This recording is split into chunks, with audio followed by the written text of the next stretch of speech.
Hello Internet, this is TheRoschi, and I'm back with some more Genshin Impact gameplay, and today I think it's time for some Enkanomiya shenanigans. So, without further ado, let's get into it. Hi! How's it going? Hello there, Roshi. Hey there, Tsuyoko. How have your preparations for getting that coral thingamajig gone? Ah, alas, our work has been troubled thus far. You know, Tsuyuko, you know, that's your name. You can make as sad a face as you want. But you're not convincing anyone if you keep glancing at us meaningfully like that. Ah, I see. So you, too, have realized the severity of our situation. In that case, I shall hide it no longer. You weren't hiding anything in the first place. We did obtain the key of the Moon Bay Deep, yes, and Enkanomiya is slowly awakening. However, we are quite short on manpower. As such, our investigations are proceeding at a slow pace. These are unequally trying circumstances, after all. We do not yet know if relations with Enkanomiya Island will indeed warm. You know, I'm only one pair of hands, right? But that is a different matter. Now that, according to tradition, a hero is vital to the process of obtaining the coral. We must set up a base and assist the hero in retracing the paths of our ancestors before finally facing the trial. In this manner, we shall build a steady road to victory. Or that was your plan, anyway, and you can't carry it out because you lack the people. That is absolutely correct, not to mention how we have seen neither hide nor hair of our most vital character, this hero. But wait, I think I see it now. Our hero has... Yes, our hero has a head of blonde hair. Ugh, this sounds super troublesome. Paimon doesn't think making this trip is a great idea. But exploration usually leads to the discovery of rare treasure. I mean, such things would usually be given over to the Enkanomiya clan, of course. But if you were to find something, why, I suppose we could simply close one eye in this case. I wouldn't mind if you closed both eyes. What does... You know, I think we and Madame Kokomi get along pretty well and all. Ah, our hero, our gallant warrior, our paragon, our savior. Does this mean that you agree then? Well, how can we leave Enkanomiya in such a time of crisis, right? Wonderful! It certainly seems that the methods recommended by Madame Kokomi are quite persuasive indeed. Recommended by Madame Kokomi. She even anticipated that you would indeed return to look for me. Sorry, what did you say? Oh, nothing, nothing. In that case, please come with me. I would like to show you something. He's gonna shove us off the side. Let us meet up at the altar below, the area ahead of us. If you can't see it... If we can't see it? Then just look to the southeast and squint. Southeast and squint? I'll just follow the blip on my map. How about that? How about we do that? Okay. I'm here. I made it. We call this a key sigil. It was once heraldry? Heraldry. Like herald. Right? Heraldry. Once heraldry used throughout Enkanomiya. It only resurfaces when the road is about to be opened. This is said to be the second set of keys that are sent to the people of Watatsumi Island when Enkanomiya awakens, and our records show that there are a total of 5 types of key sigils. At the moment, we have found 3 of the 5 on Watatsumi Island. We can then operate them in this manner, to return them to their proper places and release the seal. Okay. I don't really know how you did it, but you did it. I learned by doing, you know what I mean? You just saying what you did doesn't really do anything to my brain. We removed the 3 we found from their keyholes and placed them in other locations throughout Watatsumi Island. This way the barrier can be restored. The purpose behind doing that, of course, was to prevent children, Fatui spies, and Narukami's islanders or outlanders from sneaking inside. You're not in that outlanders category. Don't worry. Ha ha ha ha ha. Ha. We are presently unable to establish contact with the Adventurers Guild, so no adventurers are allowed down there either. Did you ever let them go down there anyway? There are such historical records. We were looking for a win-win arrangement, you understand. It is always good to have people whose strong suit is exploration around, yourself included. Oh, so this means that no one's stolen a march on us in this time? Wait, no one's stolen a march on us this time, right?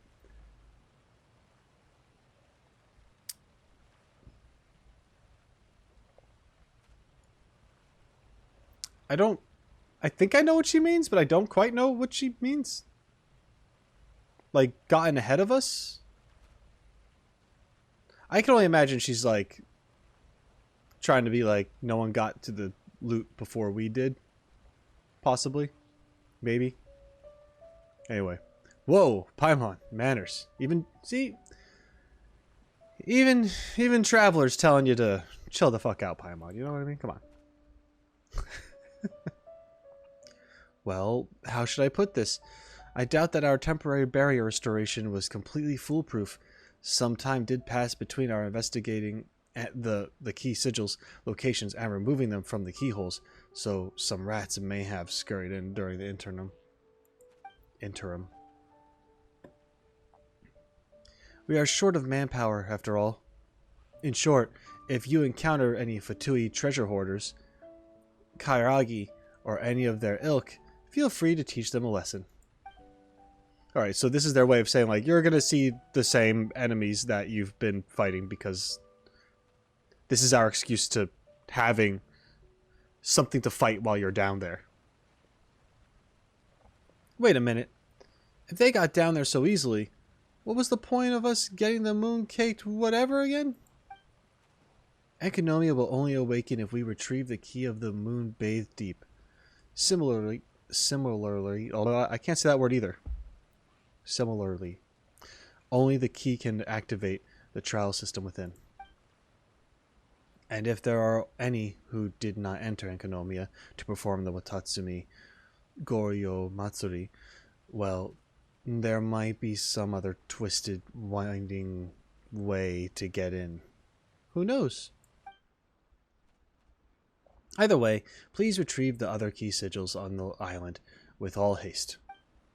The key sigils have been placed at the fin and heart of Watatsumi. As for their 2 altars, they can be found at the line that connects either the shrine and Sangonomiya Shrine, which intersects with the second mountain wall that surrounds the moon-bathed deep. I got nothing, lady. Well then, I'll wait for news from you at the usual place. I got nothing. That's okay. Way to confuse the hell out of me. I'm just gonna follow the things. Okay, we got over there, and there was another one above me. Or not. Over there. We'll go this way first. Alright. Oh, was it through here? Wasn't there a... It has to be in here then. Aha! There we go. That's right.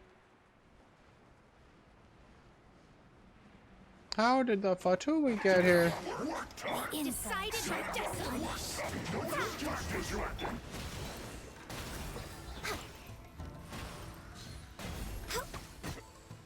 This should be fun.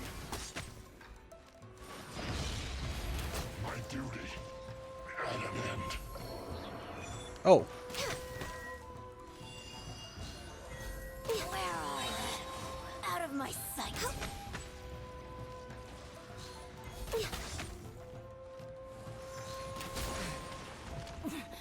Winter shall eventually come. Okay, we good. Okay, I got a key sigil. Nice. Now I gotta get the other one. Gotta go over there. Whee!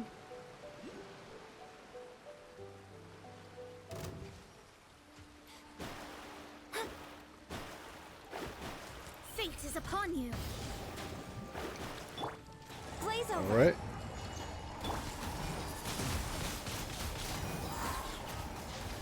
With the wind!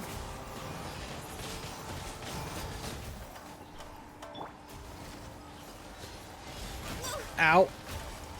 Born of ice and frost.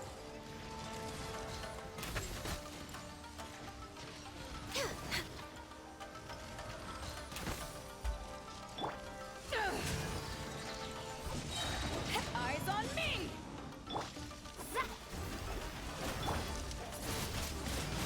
Wind blade! Oh, they're both dead. Okay. We good. Right there.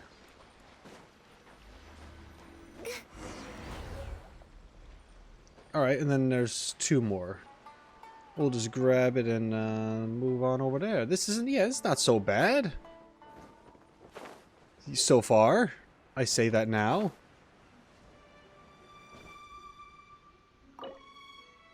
Gotta unlock the thing. I was wondering what these things were when I first got here. Okay, there's one. And there's the other over there. The ancient altar is overgrown with moss. It seems to have been a long time since it was last tended by anyone. Wait. I thought this is where I had to go. Do I have to chop away all the things around it? I will. Okay, I'll keep slashing.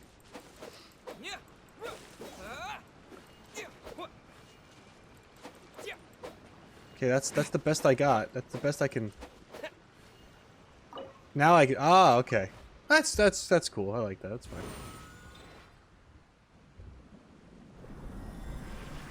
It was weird that I only had to do it to that one, or maybe I did do it to the other one too. It was just forever ago. Okay. We gotta go back. Okay. Hi. Now is the time to release the seal. Here, take the key of the moon-bathed deep and retrieve the thing that you got before. See that again? No, I don't really want to, Paimon. I'm all sorts of messing up today with the speech, which is nothing new, but it's irritating. Key of the moon-bathed deep. Say that again 3 times fast. All right, Paimon. No, I don't. Please, I don't. Key of the moon-bathed deep. Key of the moon-bathed deep. Key of the moon-bathed deep. Ah, okay. It's a bit of a tongue twister. See, Paimon told you that it was a weird name. You should consider changing it.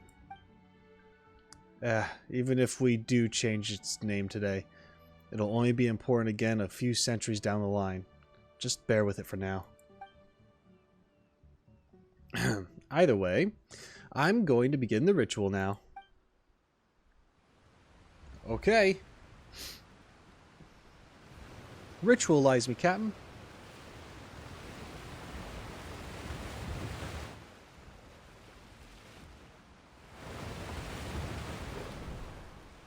Oh.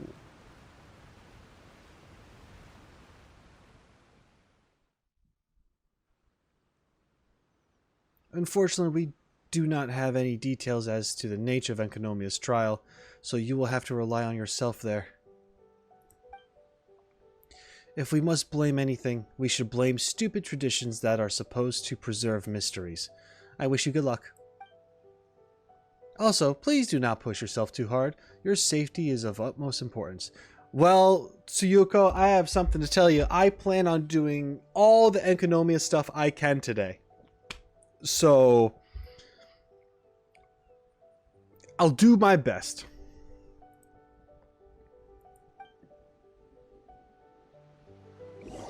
All the main world things. I don't know if I'm exploring the entire area, but I'm going to try to stick to the mission. Because time is of the essence. Alright. So I just go in? We cool? I feel like I should heal or something.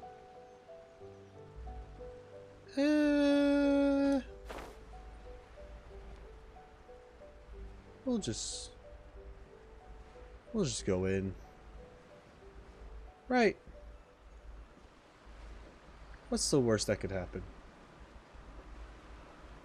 We're just gonna go in nice and smooth. It's gonna be great. I should have healed my characters. That would have been a good idea, huh? I didn't do that. Anyway, here we go. About to go into Enkanomiya. And there we have it. Oh! Oh! I wasn't paying. My hands were not on the keyboard. That could have been bad. Investigate the cavern. Okay.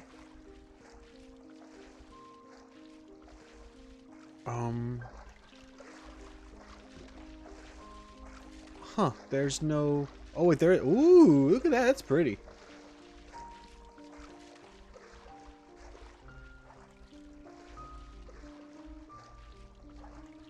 This is pretty cool.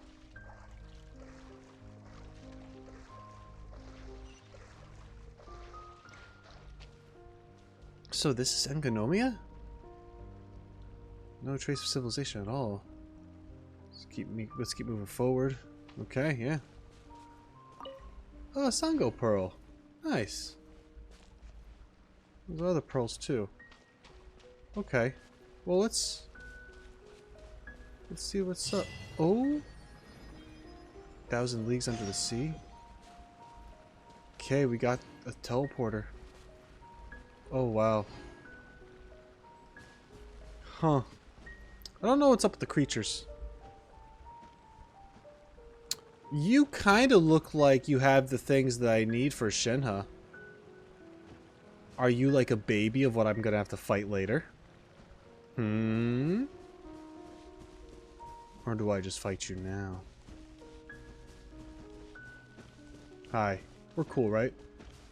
Yeah, they're not... Oh, okay, never mind. They're angry. Ow. I'm trying to do the thing. Oh, they interrupted my thing?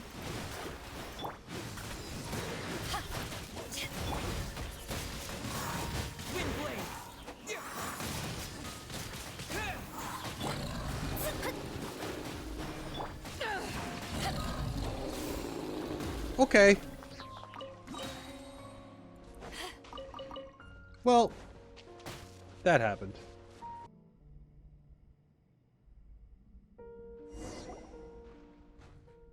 Phew, it sure took a while before we saw anything resembling civilization. Let's get closer and have a look. Look at that. Well, this is definitely going to be a doorway that leads to some kind of area. Am I right or am I right? Ooh, and it's got tree roots, branch stuff all around it. I wanted to get the teleporter, please. The 5 symbols on this big door must be the key sigils. Let's have a look around. From what we've experienced in the past, we'll probably need to do something else first. Yeah, that makes sense. Okay, well, let's get this. We're gonna have to go find the key sigils to make this work to get to another area, most likely. Oh, they're all marked on the map, though, which is nice. I'm okay with that. There's one. Hell yeah. Ooh, look at all these scrolls and stuff, and stone tablet things. A reward on the road. That was a close one. Alright. I like the piano background music we have going on right now. It's very, well,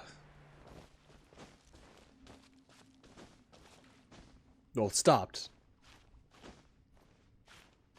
It's very mysterious, kind of sad. Fits the theme of what's going on down here, I think. Let's hit the button.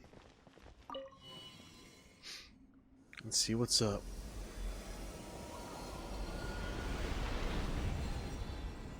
Open, says I. Ooh, look at that.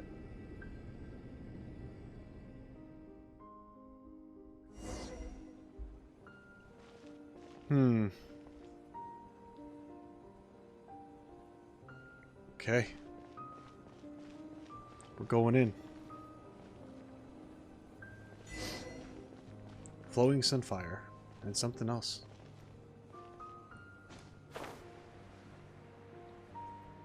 Investigate the hidden path.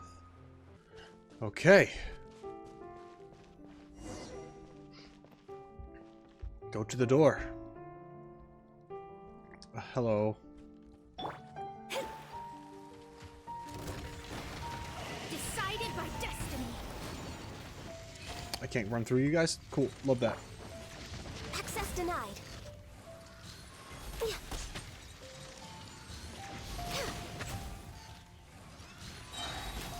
We're way behind schedule for Rex Lapis. Oh!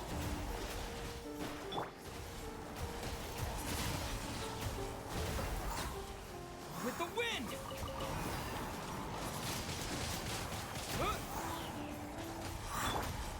Born of ice and frost. There we go. We good. Alright.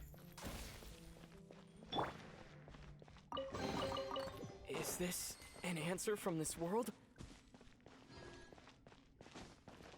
The doors. Oh, and all the candles. This feels very Dark Souls-y. I like it.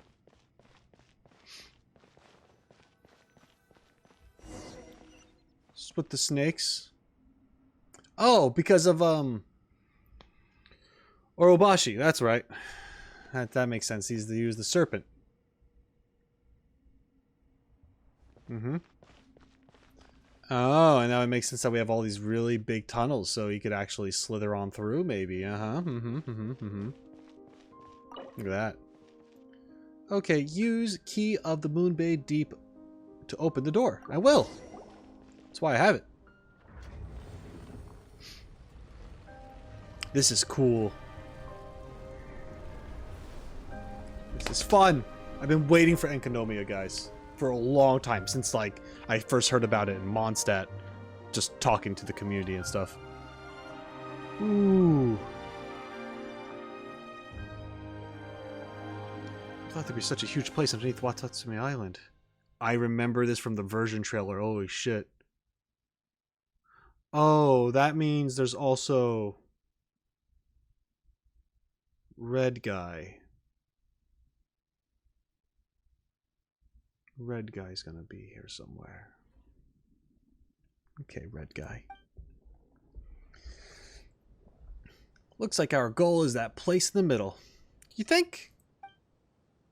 Alright then, Roshi, let's head in steadily now. Those ruins seem to be close to us. Let's start there. But I want to go to the right. Buildings mean people. Once upon a time, anyway. And where there's people, there'll be writing. And where there's writing and paper, there'll be those hints that we can't even read. Yes! Oh, I thought this was a walkway. It's not. We can go over there. You're right, Paimon. You're right. I was wrong. I just wanted to, you know. I thought there was a trail moving down. Can't see it, though. Whee! Hopefully I don't die. Oh man, this is pretty cool.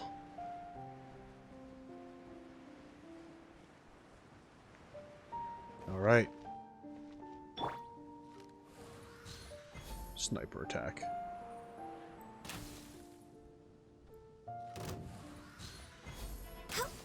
Ooh, the music.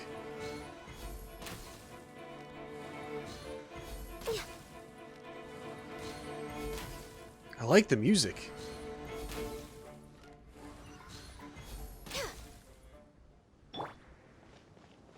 The strings on that? That was really cool. I love like the violin. So much. Violin and piano. Best instruments. Hands down. In my opinion. I don't want to cook. Is this an answer from this world? Maybe I do want to cook. Do I want to cook? Let me cook! Guys, let me cook. Hold on. I'm cooking? Shit! I need fire? I don't want to switch to a fire character right now. I don't need to cook. Never mind. This is so cool. Okay. Gotta go up there. We can do that. Wow, Enkanomiya is pretty cool, guys. It's pretty cool. Oh, Seely, I don't have time for you. No, Seely, no. I'm sorry. Oh god, I have the hiccups now. Oh god. I gotta get to the waypoint. Ooh. Field tiller, huh? How'd you end up down here?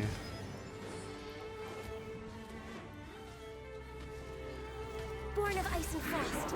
Oh god, I just recognized something. Oh my god, the music. Why is it going so hard?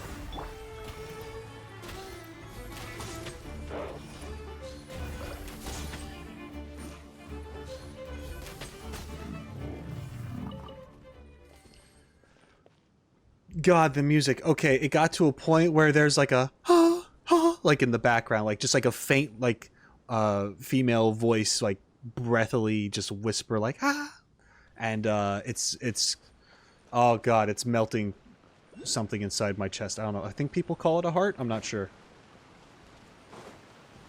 But it's melted now. Not really. Kinda. Oh, there you know where I was going. Oh, Jesus.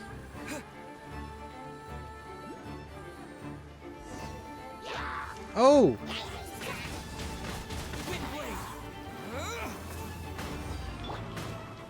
No touching. Ow! Born of ice and frost.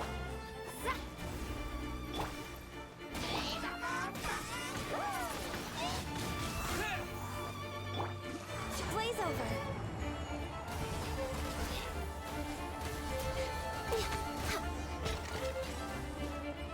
We're way behind schedule.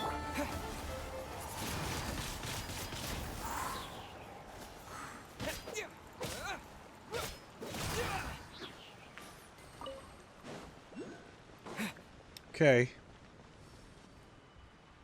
So...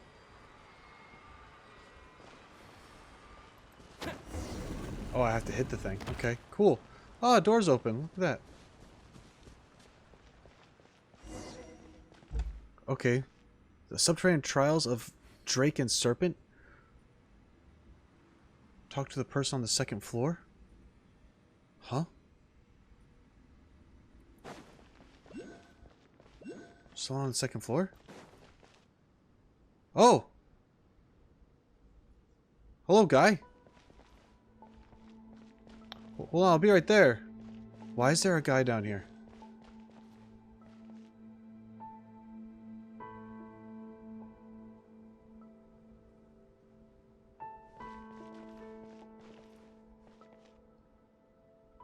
I actually haven't seen any Fatui or treasure hoarders or anything yet, so why is there... Let's talk to this, this guy.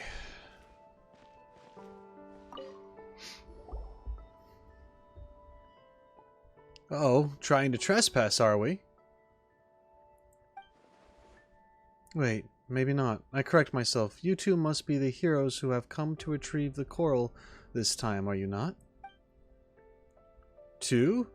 So you're counting Paimon too? Well, I was originally thinking that Enkanomiya Shrine couldn't possibly be so short-handed that they're only sending one person, right?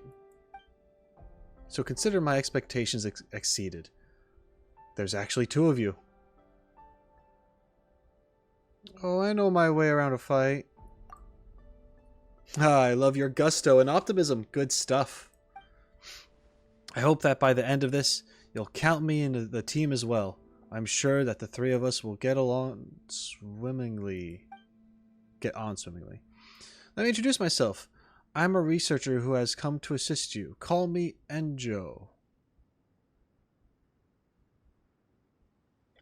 Okay. My main duty is to organize and translate clues regarding the trial to guide you on your path. Oh, that's nice. We've always had to rely on our own memory to figure the puzzles we encountered elsewhere. Wow, you know what? We might actually be more professional than me. You might actually be more professional than me then. I mean, I'm just a scholar. Sure you are. But Tsuyuko said... Tsuyuko. Right. Her. Didn't she say that there would be some clerical staff on hand to assist the hero? She did say something like that. Exactamundo. I mean, it would be quite a stretch to expect you to learn Byakuyakoku's script from scratch. Nailed it. And that's where I come in. I'm here to help translate documents and hints. Any questions for me? What do you know about that central tower? That's the heart of the trial. A building known as Dainichi Mikoshi, which also means Chariot of the Sun. Okay. Whoa, wait! Chariot, okay. Oh, wow. That just, I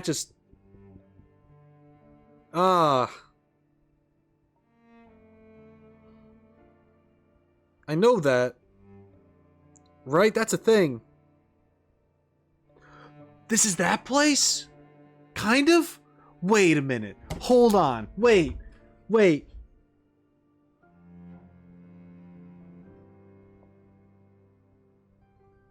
I'm thinking back to Moonlit Bamboo Forest. And I'm thinking about the animation. I'm like recognizing visuals now and stuff that was in that. Oh my god. Maybe I'm jumping the gun here. Am I just assuming something? But that's so specific. Anyway, sorry. Okay, hold on. I've been waiting for Enkanomiya. Its original purpose was to protect the citizens, but at present, we can't enter unless it is disabled. Now I can see the questions bubbling up in your face already, so let me just explain how we're going to break this barrier. First, you'll need to find something known as the golden bridle. Bridle? According to related literature, it's a device that is less than an armful in size. Oh, so it's not a rope? The name is simply derived from one of Byakuyakoku's legends. They say that the sun and the moon were moved by chariots of the gods. Yes, that's right. And the golden bridle was Bakugo's national treasure. Byakuyakoku's national treasure? That's right. Byakuyakoku's, that's the real name of this place. A nether realm without light. Byakuyakoku, the place where sins piled high in the Evernight, which is Tokoyo, only to be cleansed, revealing their true colors. But back to the trial. The people of Byakuyakoku were saved by the Great Serpent. That's Orobashi, right? And thus reattained the light of heaven.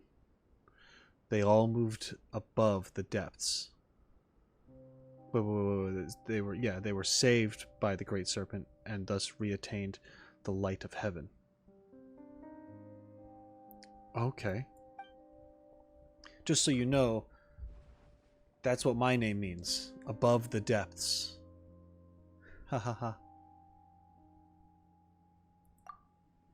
Anyway, the people of Watatsumi archived Byakuyakoku's facilities after leaving that place. As for this place, this is one of those very facilities, the library of Byakuyakoku. To facilitate future trials, the Golden Bridle was moved closer by, to the back of the library to be exact. So finding the Golden Bridle is the first part of the trial. Well, that's what the trial guidebook in the library says anyway. How'd you get here earlier than us? Oh, that? You're the heroes. Yours is the rough, narrow road up to the front gate of the trial. As for us support staff, we have our own side routes and back doors. Anyone of a more plebeian persuasion who manages to sneak in isn't gonna be very far.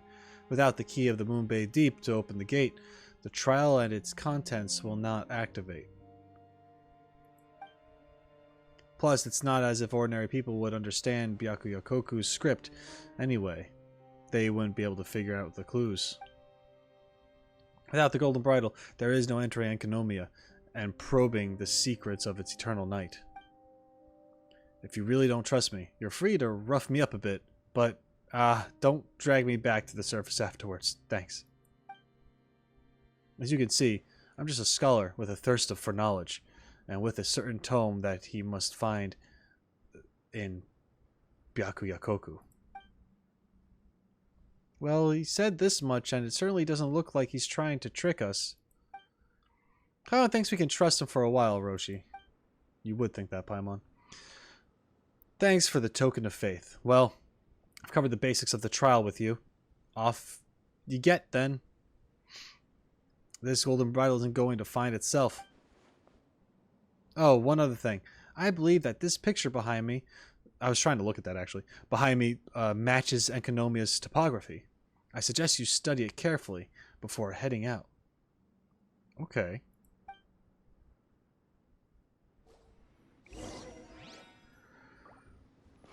So, first of all, mind blown, and I imagine my mind's only going to be blown much more as I continue to go through this and finding out all this lore stuff. I did not think we were going to be touching upon the golden chariot stuff, that whole story with how the moons would travel and the sun and all that stuff. Yep, that's the thing. Wow, yeah, we're going to touch upon that. I know at some point there's a book here that I'm going to find. One thing that, and this is going to upset some people, and I'm sorry, but hey, it's not my fault.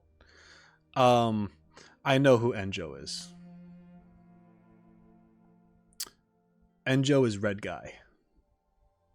It's just who I call him Red Guy. This is because I remember reacting to the version trailer forever ago, and I made a mistake in that video where I was like, a very obvious mistake where I was mixing up like, oh, something's talking and blah blah blah and whatever, or something like that.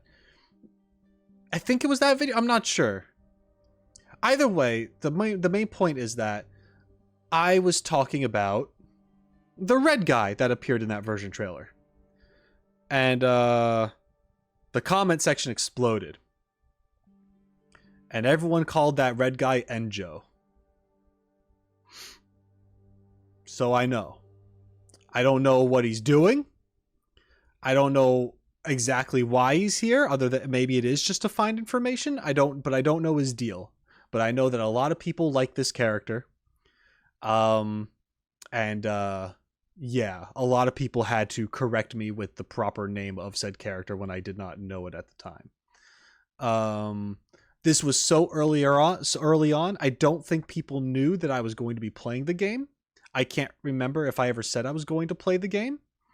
It's whenever I was doing version trailer stuff. I don't remember the specifics, but I do know that Enjou is a guy that's here who is also Red Guy. Apparently we found him. How it's going to evolve from here, I do not know. But I imagine I might be a little upset. Maybe I'm going to be a little upset. Maybe because this Enjou guy, he seems pretty cool. But I don't know if he's going to turn out to be cool. And also just the dialogue with him right now, like, yeah, he got here before me, and that's weird. It's a little weird. I had to open up the door with the thing, with the moonbathe thing that he doesn't have to get into this area. Like, it's a thing. Anyway, yeah, that's what I have to say.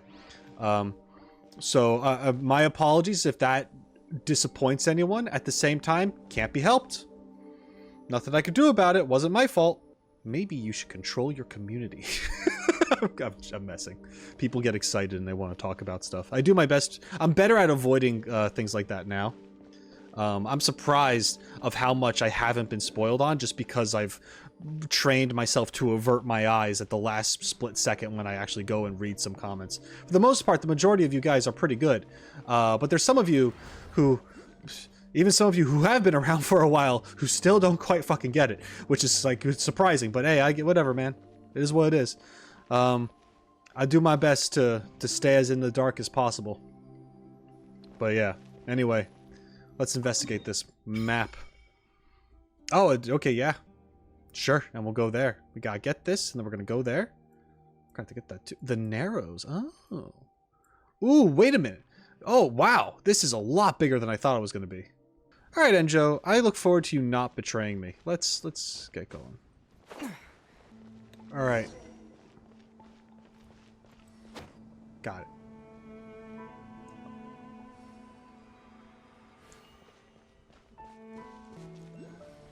Oh, there's one right here. There we go. Did it.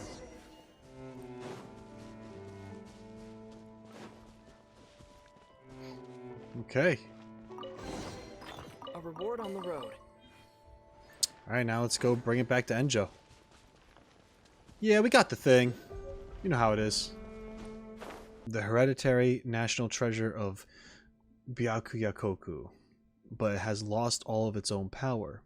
This was done to prevent thieves who have entered through alternative means from seeing its value. Huh. Oh, I was gonna let you sleep, man. I'm sorry. I didn't mean to wake you like that. I'll just put you down. Anyway. It's a shame. I have great news. I have found the golden thing that I can't pronounce properly. Here you go. Have you made any progress looking for the golden bridle? Is this what you're looking for? Oh yes, that's the one. Why, isn't this a coincidence?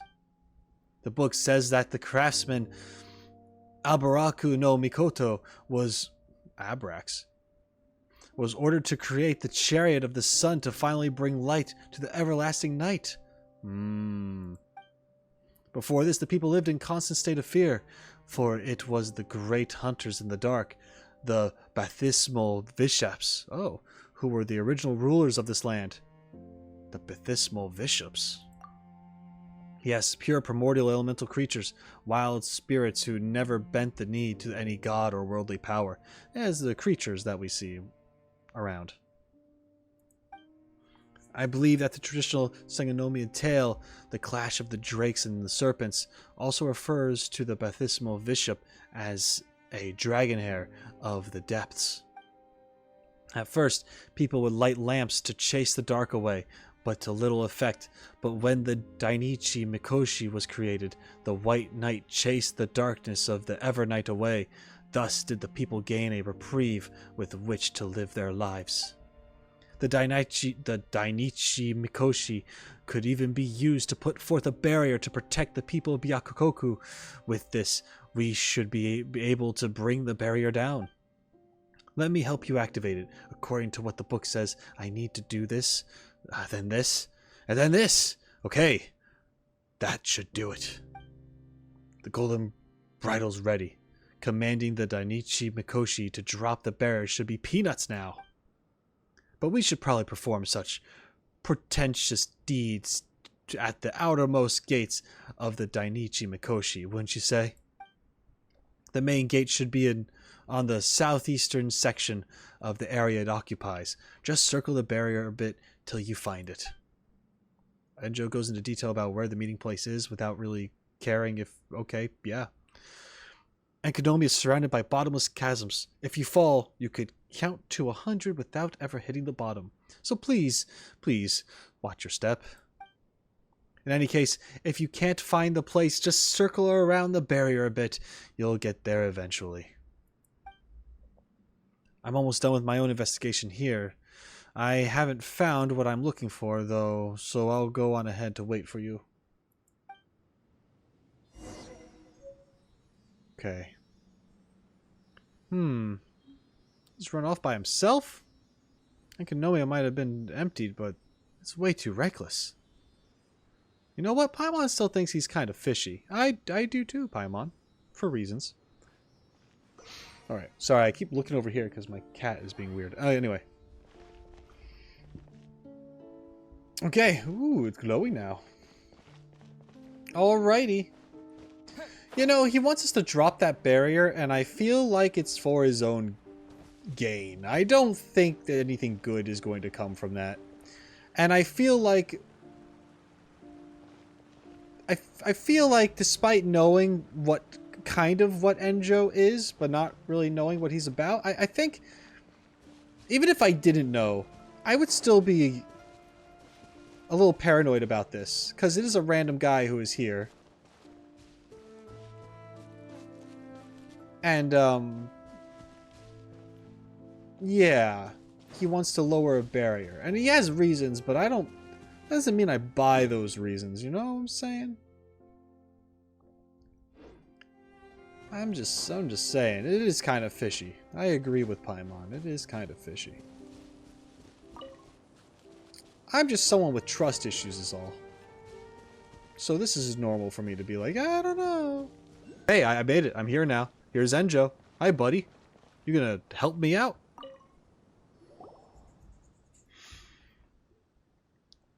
Ah, you're here. Allow me to help you shut the barrier down. Thank you. Could you pass me the golden bridle? I suddenly have some reservations.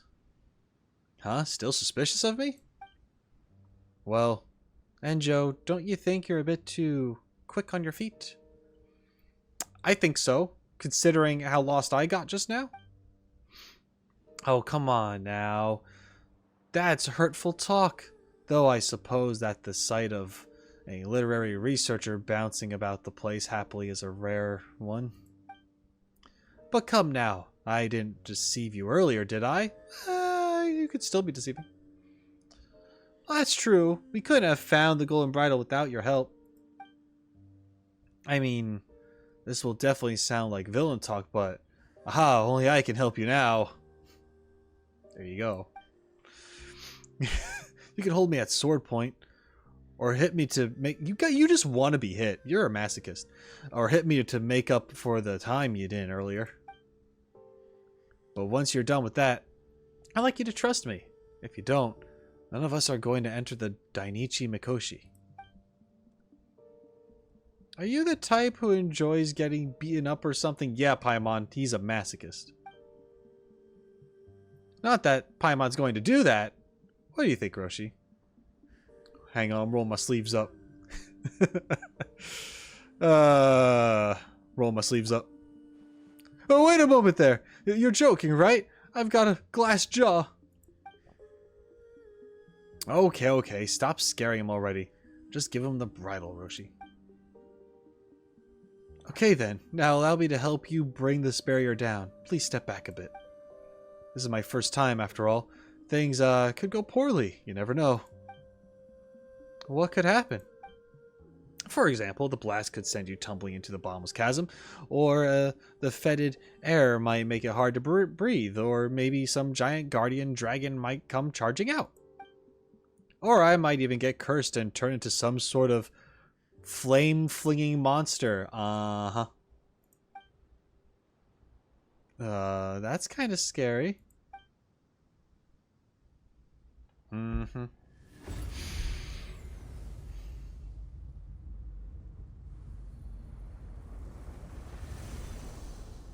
There we go.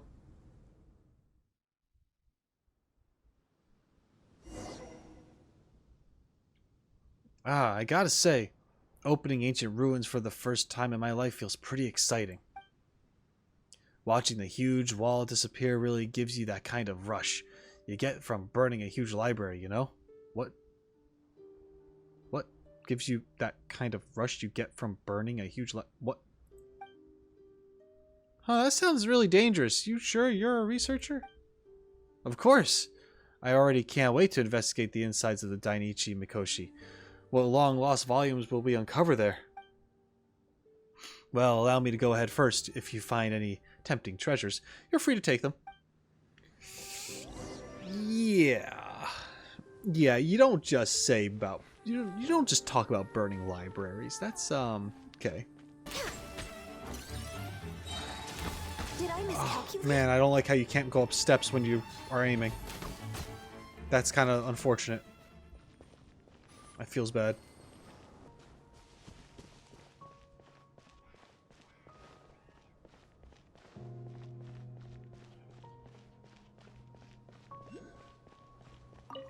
Nice. Here we are. Oh boy.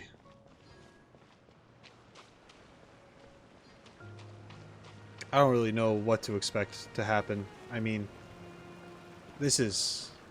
Hold up. Oh man, okay. Something crazy is gonna happen. Yeah, let's make this epic. Oh, okay. Trials of Drakes and Serpents. Trials of Drake and Serpent, yeah. I think... Oh, he's yelling at us from up there? Yep. This is a nice little place. Nice, nothing terrible's gonna happen. Alright, hi. Oh. Hi, Enjou. What you got for me, man? I was waiting for you two. Yeah. Uh-huh. You now control the hub of Enkanomiya. No. Byakuyokoku. Here, try touching this device. I wager it'll be quite the experience. Okay. I'm gonna touch the device just for you, new best friend. Touch.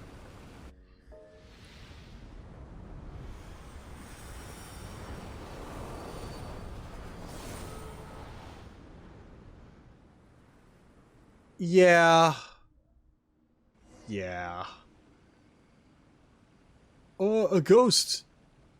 It's a ghost. It's all digitally. Eek. Come on, Enjou. You scared Paimon more than this ghostly guy over here. I'm sorry. I'm fine now, mostly. Byakuyakoku, due to its properties as a nether realm, sometimes projects shadows of the past based on remnant thoughts. Though their stories have already ended, who they were at that moment is captured and retained. They can even interact with you. Interesting. That's different than what happened on Tsurumi Island.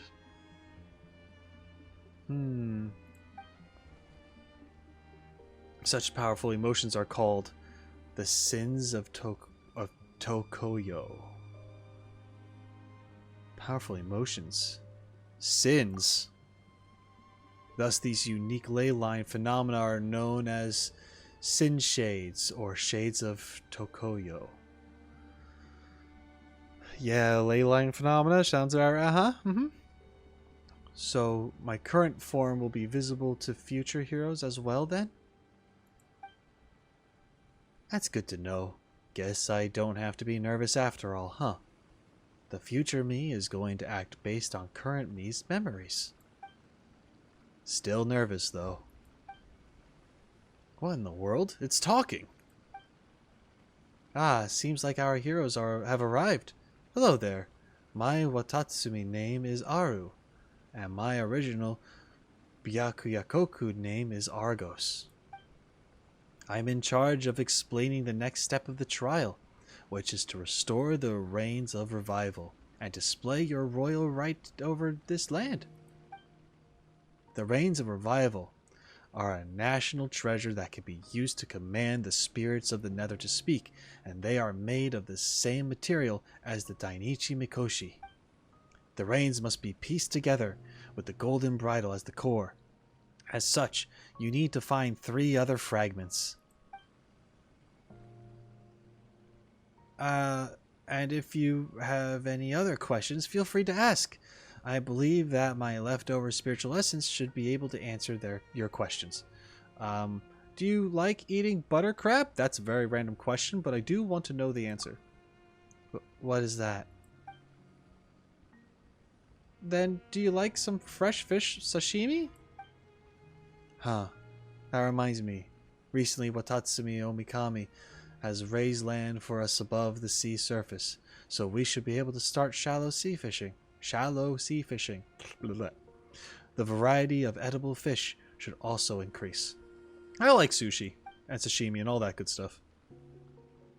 It's ruined for me though. It'll never be the same. Japan's was just nothing compares. It's insane. Okay. But yes, back on topic. The 3 fragments have been hidden in 3 key locations around the Dainichi Mikoshi. These would be the Narrows, the Evernight Temple, and the Serpent's Heart. And when I say hidden, I do mean hidden. The officials in charge of setting the trial up are very capable indeed. No problem, we've faced loads of tricky puzzles before. We have! If you see the altar of the Serpent's Heart, you may want to search that place thoroughly for clues. A Jibashiri spent all day setting them up. A Jibashiri? The Special Officer Corps, Chthonios, the armed judges of the Nether, and Byakugoku. Byakuyakoku, that's who the Jibashi are. They possess tokens made of a special material that could cause the souls of Byakuyakoku to reveal themselves. That doesn't sound like an Inazuman name at all. 'Cause it wasn't. Well, Watatsumi Island was a product of the Archon War. Before that, Byakuyakoku's histories are filled with names like Abrax, Spartacus, Chthonios, Gigantus, and such. Yeah, it's very, like, Greek sounding, I want to say. So this human culture where the divine envoys do not interfere too much. Huh? What did you say? Nothing. Just a bad habit of a bookworm. Keep listening to Argos. Ah, yes, now that the Ever Night has arrived, all of Enkanomiya will show you a different side of itself. You should meet various after-images along your path. But they are not quite the same as the ritual after-image of mine. These people have been chosen by the undying principles of Enkanomiya due to their powerful emotions, and their transgression has resulted in the after-image being created. They are what the Jibashi call the Shades of Tokoyo. I keep wanting to say Tokyo. But bear in mind the principle that to know sins is to be free of it. Do not tell them that they are after-images. The other after-images are not like me. The moment they realize that they are shadows of their former selves, they will dissipate. We've seen someplace similar in Liyue. This place is quite curious. We've seen someplace similar in Liyue? What are we...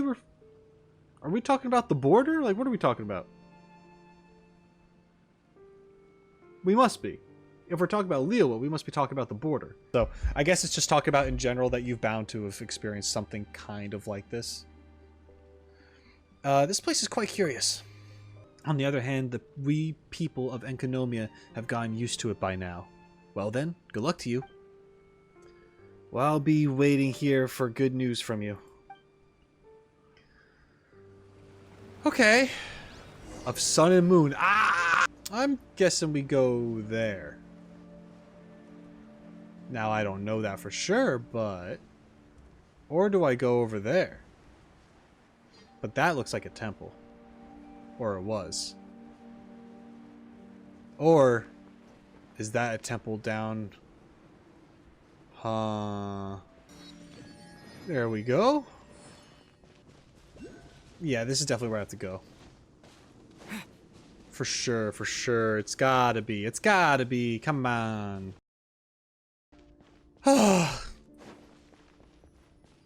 Right there. Hell yeah. As easy as that, guys. As easy as that. God damn it. Oh, man.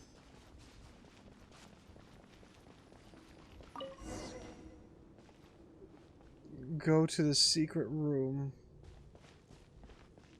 There's a secret room here somewhere. Oh, you're not the secret room. I must leave no stone unturned.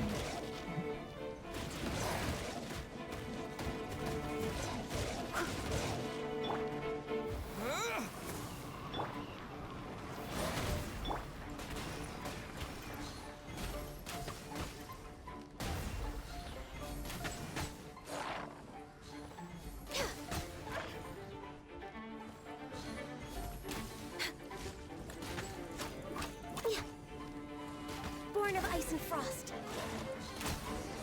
Down my face. Looks like a secret room to me. Huzzah!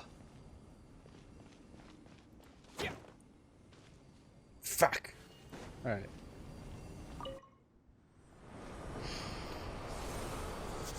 Oh man, oh boy.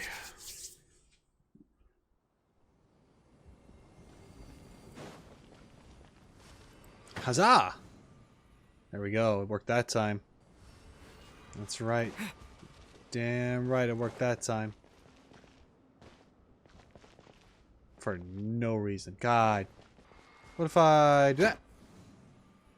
What if I do it again? Oh, it's blocked and it cannot move, huh? So nothing fucking changed. So that's cool. Love that. Oh, there's a switch on the goddamn wall. God.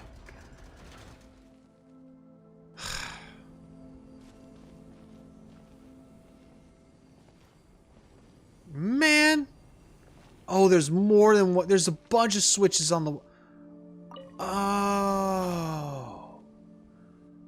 Oh. Oh no, I'm stupid. No. No. I didn't know there were switches on the walls because I didn't open my eyes wide enough. But now I know. And now everything's different. I'm gonna move that one. There we go.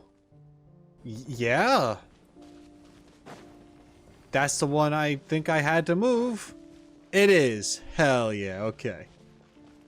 I'm paying attention, kind of. Not really. Here we go. Oh. Oh, okay. That's fine. Yeah.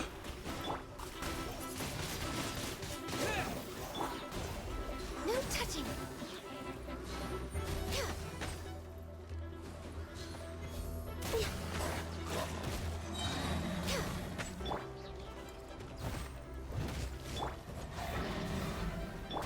For Rex Lapis. Leave it all to me. Oh, God.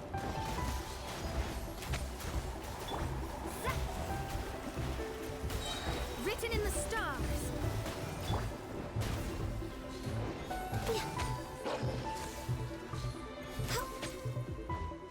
Born of ice and frost.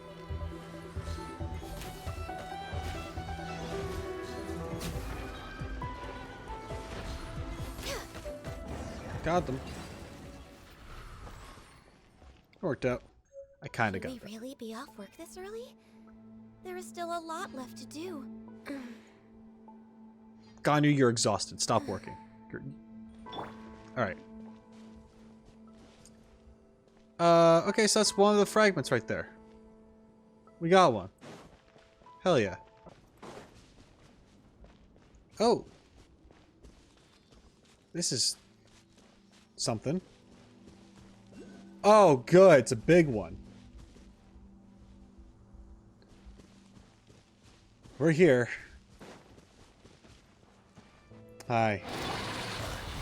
Oh, you summoned little ones? That's cheating. Think you can bully me? They are special. This is long overdue.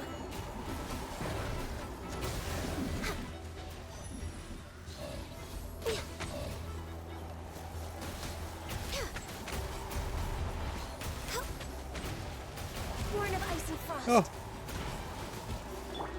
Shaken and stirred.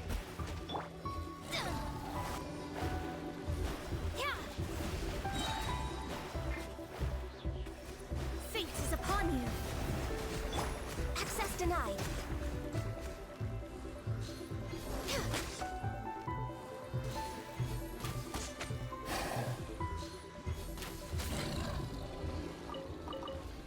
Next on the agenda, Get wrecked. healthy body, All right. healthy mind. I did it. Okay. Is this an answer from this world?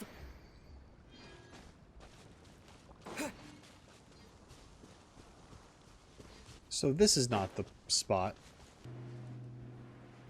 So, can we walk on top of that?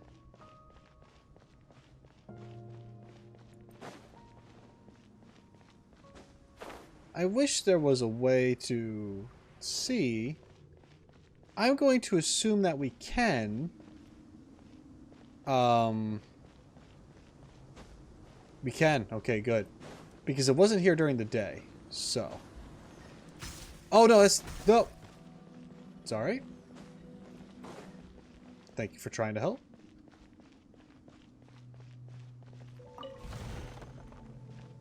Give me your money.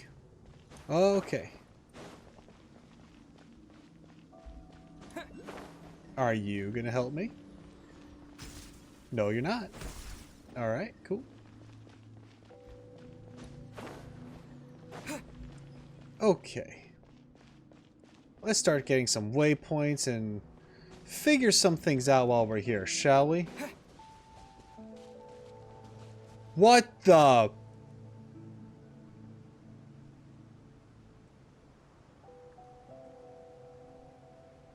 Huh? Excuse me?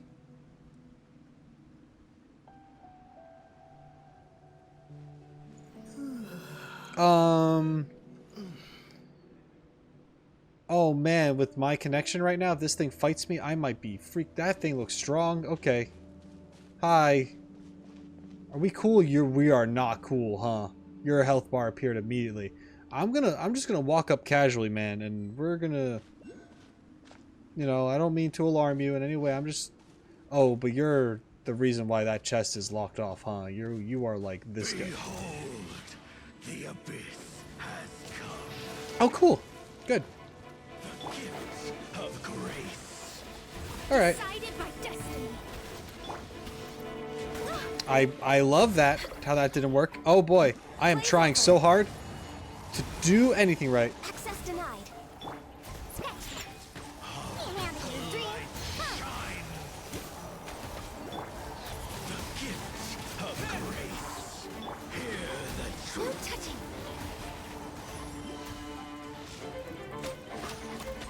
Oh, you look like you're gonna explode.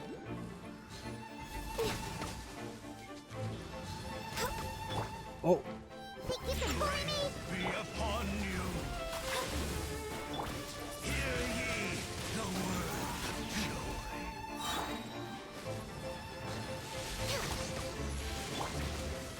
With the wind!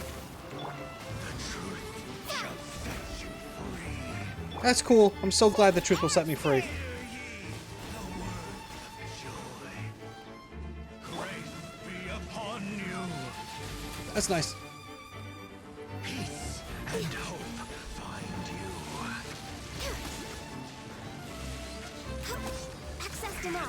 Got him. Okay. Opened unto you.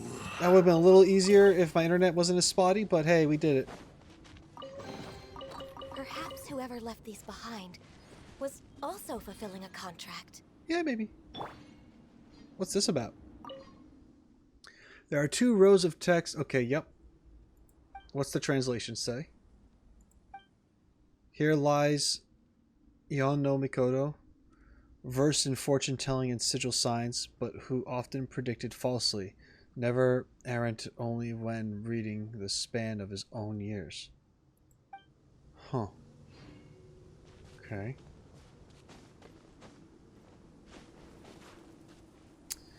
And the Abyss guy was hanging out here at the grave. Yeah, okay. That gives me some ideas.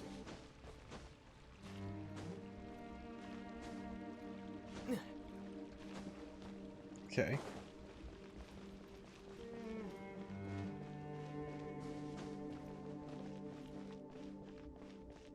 Oh.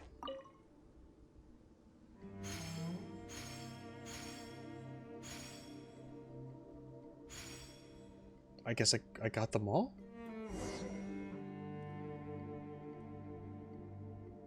Solve the riddle. Okay.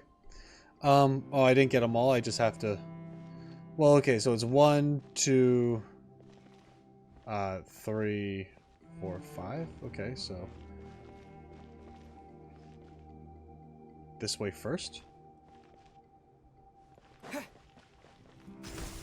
Ow. Did that hurt? I don't know.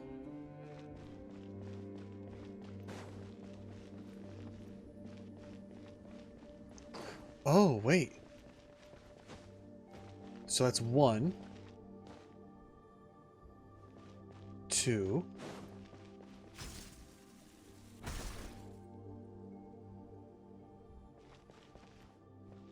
I'm a little confused.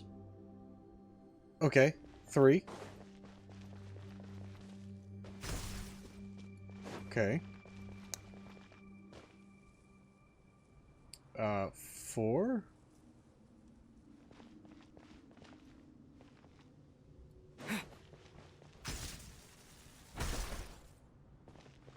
And then 5? Okay.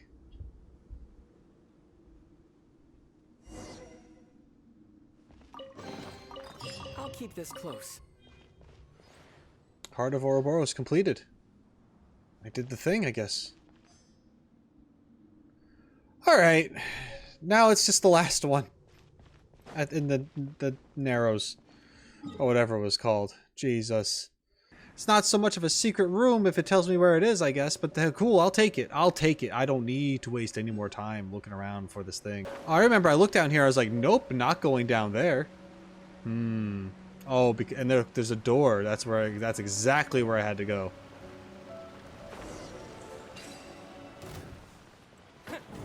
I'm outie.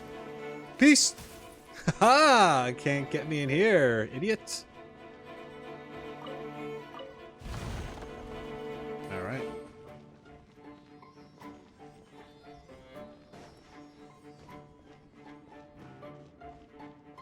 Maybe I'm in trouble.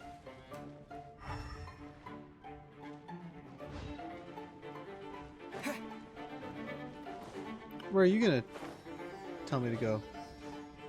Back outside? I don't want to go outside. Don't make me do it. Oh, we can go up. How can I climb? Like this? Oh, hell yeah. Thank you, this Sealy was very helpful.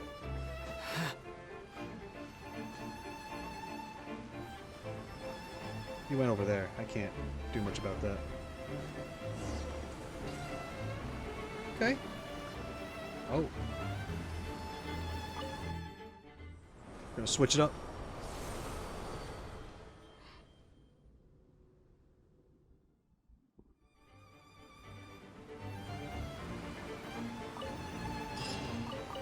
Is this an answer from this world? Might as well be. We're getting our answers. We got it. We did it. We did the thing. Where are you taking me? Oh, good. You brought me back outside with the thing. I love that. I love this. Can you spawn? Oh, thank you. Thank you, Sealy. Thank you so much. You were so helpful. I'm out. I'm out. I'm out. I'm leaving. Oh. Oh. All right. Peace. I'm gone. We did it. We're going back to Aru. Hell yeah. We got this. We got this, guys. Get pumped. I'm losing my mind. Remember 3 hours ago when I was like, man, Enkanomiya is great. This is cool. I love the vibe. I'm going to stay here forever. And now I'm like, get me out. No, it's fine. This place is great, actually. Oh, yeah, we got to switch it up. This guy only appears at night. Hey, Enjou's not here, though. Enjou. Huh? Buddy? Where are you at? You're not going to appear when it's ever night, too, all of a sudden, are you? Are you? Oh, he's down there. Okay. Hey. How's it going, Aru? Have you found all the fragments? Damn straight I did. I found all them fragments, baby. Here you go. Take them. Take them away. I don't want them anymore. It seems that you've retrieved all the fragments. I'm not sure if you've realized this during the course of your adventures, but it is no longer important. Now, please do not be startled by what I'm about to tell you. Okay? The blood branch coral needs to be retrieved from the body of special baptismal bishops, which are right under the Dainichi Mikoshi. What's it with dragons being buried underground, man? The bishops locked beneath it have been adjusted specifically such that they can accept fragments of Watatsumi Omikami's blood branch coral without experiencing any rejection. But these adjustments have also made them exceptionally large, and they're most likely not that easy to kill. Nonetheless, every good trial must end with the hero defeating the wicked dragon. Looks like we'll have to fight after all, huh? That is the case. But you need not worry. The Bishop Swarm is not your match. Paimon's pretty confident in Roschi's skills too, but can you prove what you just said? Haha, not at all. This is simply the default encouragement. That seems mighty irresponsible of you. Aren't you just giving your heroes blind confidence like that? You know, you don't look like much, but you're actually brighter than our Watatsumi heroes. Interesting.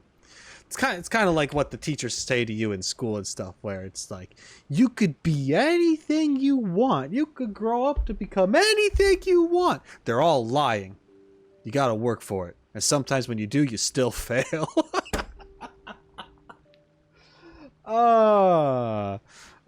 My bad. But the point is that if you enjoy doing what you're doing, then, hey, you're happy, right?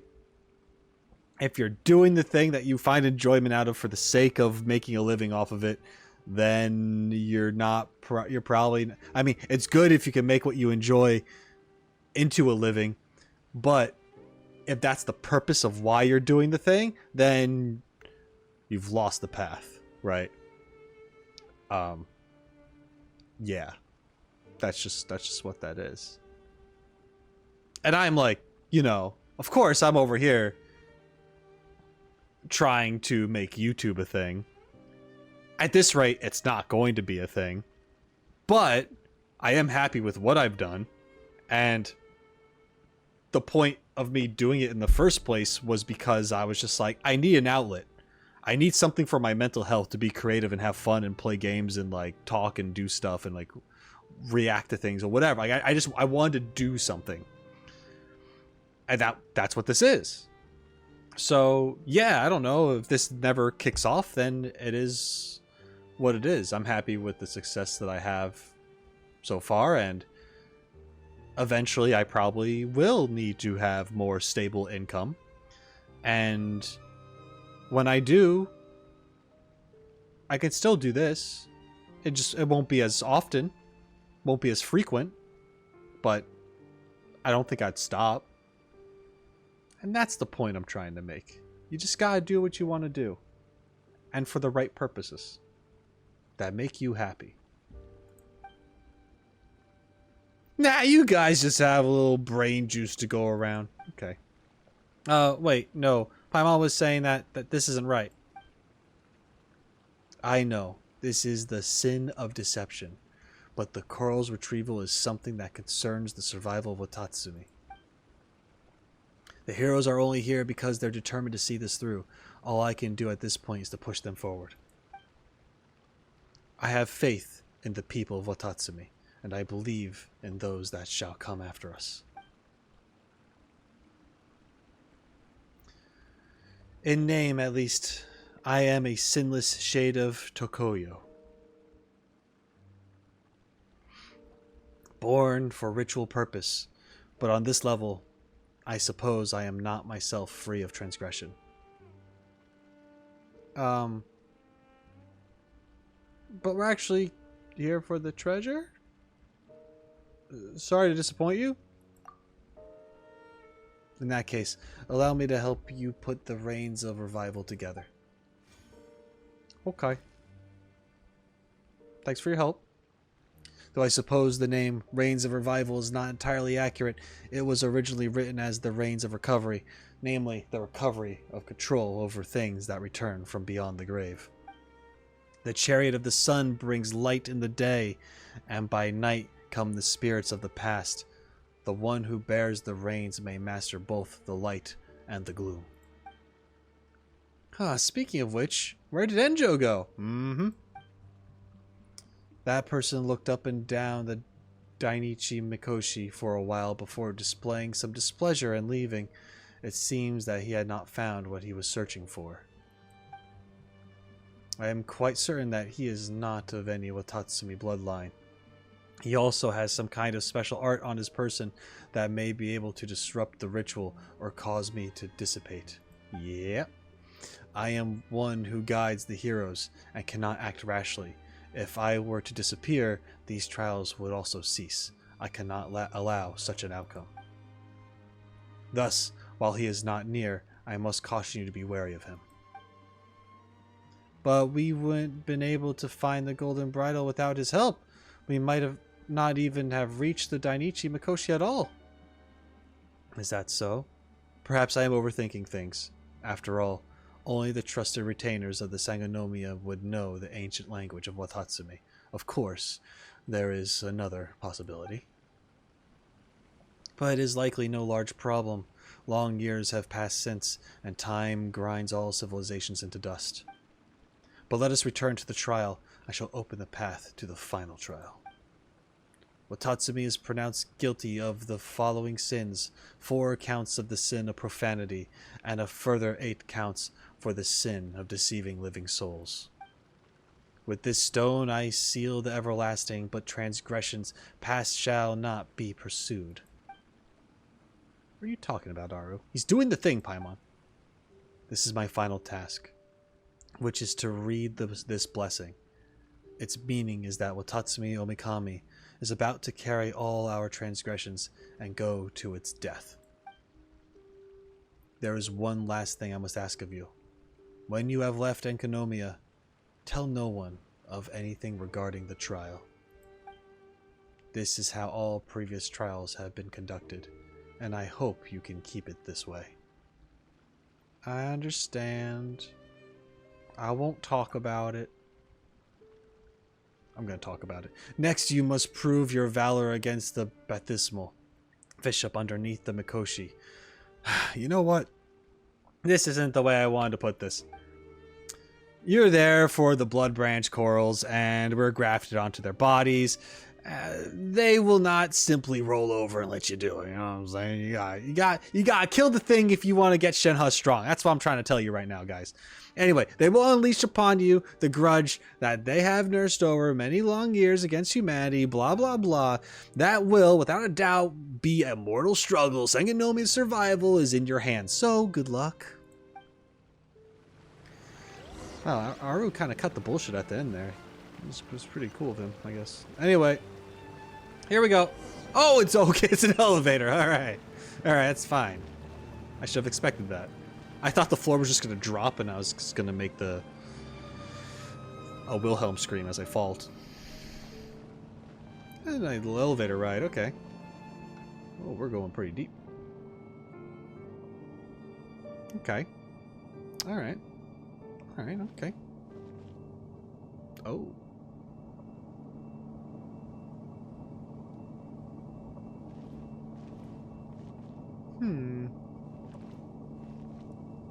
Nice lighting. Okay. Oh, you're lowering us right into the arena. Oh, here we are. Oh, okay. My party might not be ready for... I don't... as long as it's not a frost one. Here we go. Oh, you guys are big. Look at you, Bluedown. For Rex Lapis, born of ice and frost. Yeah. Fate is upon you.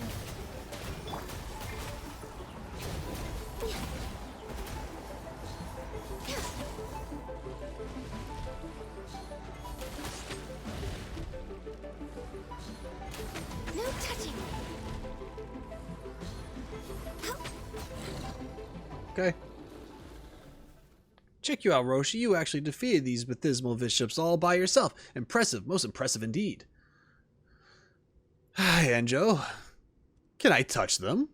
I don't know. Enjou, what are you doing here? Yeah, Enjou, how'd you get down here without the door open? Huh? Actually, I'm gonna touch them no matter what you say. These are the mortal foes of humanity, after all.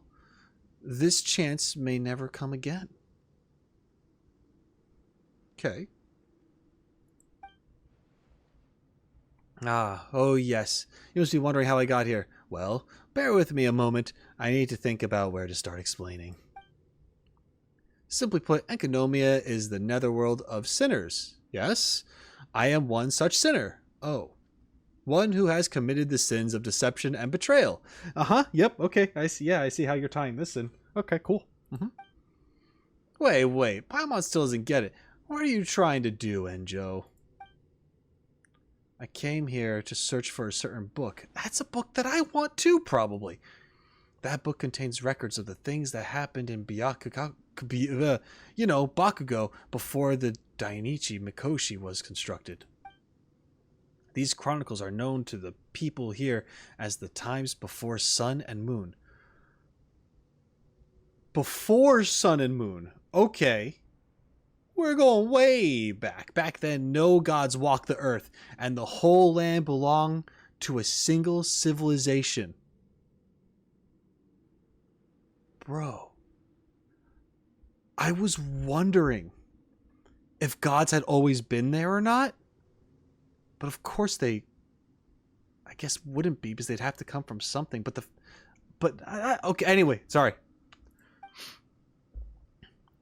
Was there ever really such a time? The bards claim that the times when gods walk the earth is the furthest back we go. Well, I mean, Paimon, the big main bard that we hear that from is Venti, who is not upfront about everything he has said, considering he's an Archon.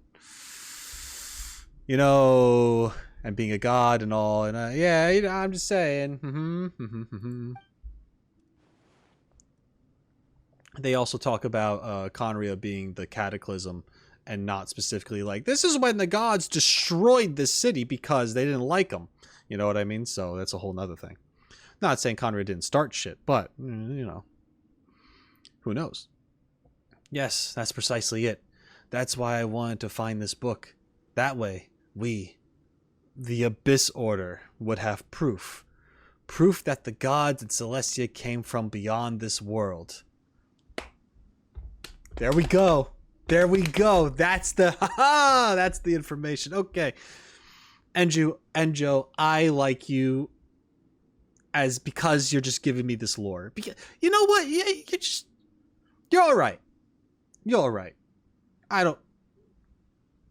We good.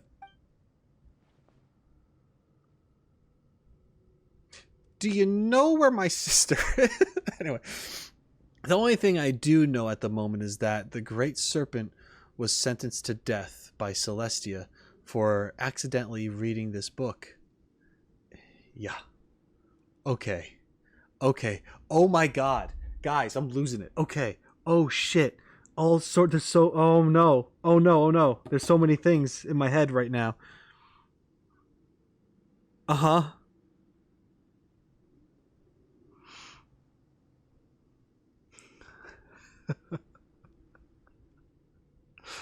Oh. And they fucking call me an outlander. Check this shit out. That's crazy. Okay. All right. Yeah. And then you have the things that were here before you. Like, I don't just it's almost like they knew too much, you know?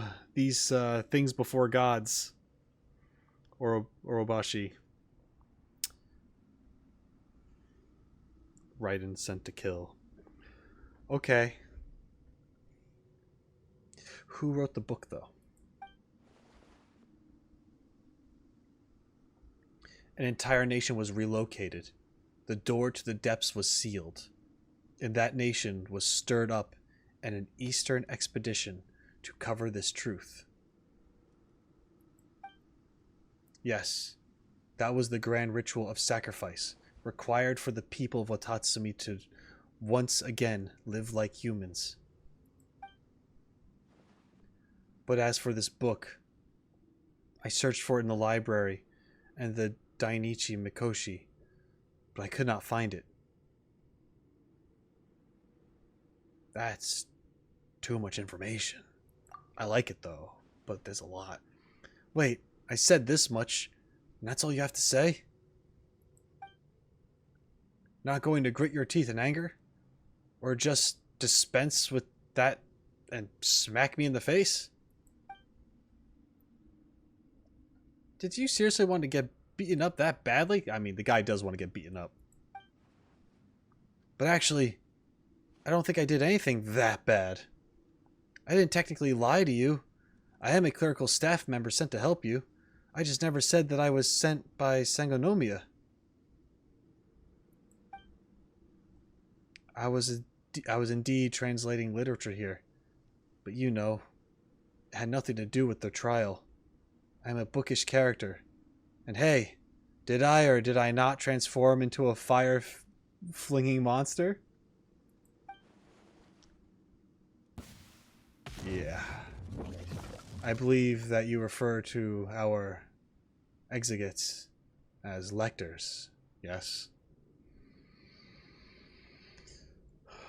And Joe, you silly guy. Red guy, here we go. Oh no! No, it didn't have to be like this. No, Enjo, I don't want to actually do this. We're actually cool. The thing calling itself Enjo. No!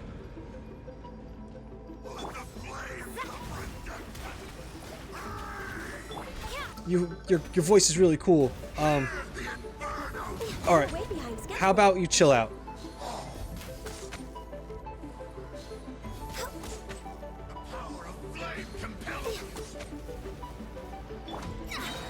Enjo, I wanted to be cool. I wanted to be cool so bad, and now you're done.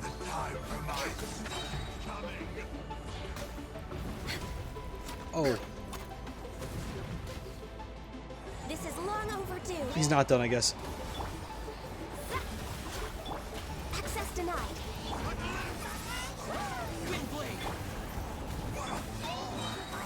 Think you can bully me? Leona special.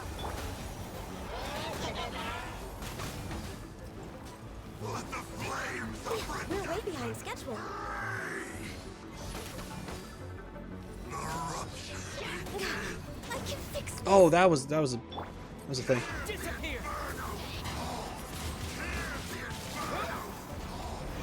I know. Hear the Infernal's call. I hear it. I hear you. You're the Infernal right now. I got it. Ow.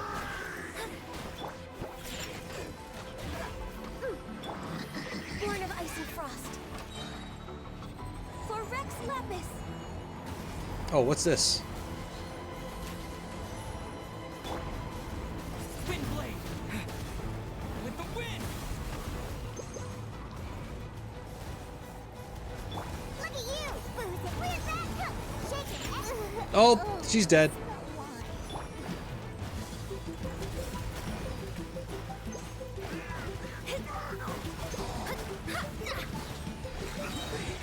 There we go. Oh, the thing calling itself enjou. Phew! Wow, I didn't underestimate you. Goodness, no. But I suppose a clerk is ultimately no match for a hero. I wanted to get rid of you and then find some disguise with which I could claim that your mission was a failure. I mean, there's got to be some stories in which the hero doesn't slay the dragon, but oh well. Why'd you attack us? Yeah, seriously, man, come on. Honestly, I kind of like how we're still sort of chill with enjou right now. Like, we're not just like, Abyss, get him! Like, we're actually kind of hearing him out, and he attacked first. So, yeah. Interesting. You mean, why wouldn't I, right? I'm a creature writhing in the abyss, and you're a mortal walking in the sun. You did defeat a lot of my subordinates and comrades on your way here, too. I did kill one of these lectors. So you can consider this revenge from a sentimental perspective. I mean, I was also thinking, see, I can't find this book no matter where I look. Might it be with you? Perhaps I should dispose of you and then search you. Also, this person here is carrying all these mint, cabbage, and fell. Wonder what they're trying to do. What? Well, you get the picture. There are lots of reasons why I should kill you. As for reasons against, there's only one. I rather like you. Could you think of another? How about not taking on someone you can't beat?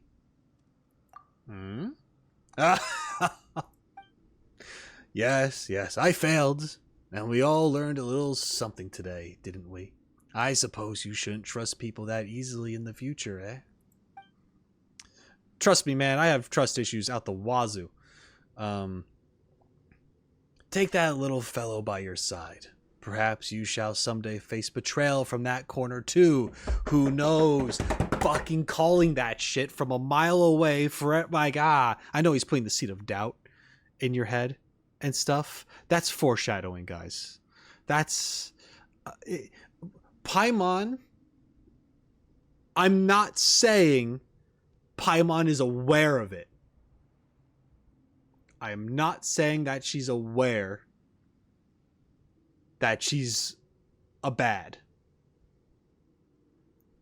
But I think she will be. It's very endgame.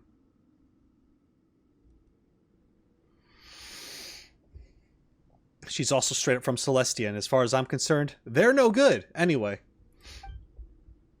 Hey! You trying to split us up here? Paimon doesn't really have much capacity for betrayal. Paimon wouldn't turn on me. Whatever she could possibly become would. Oh, come on. You didn't learn anything at all.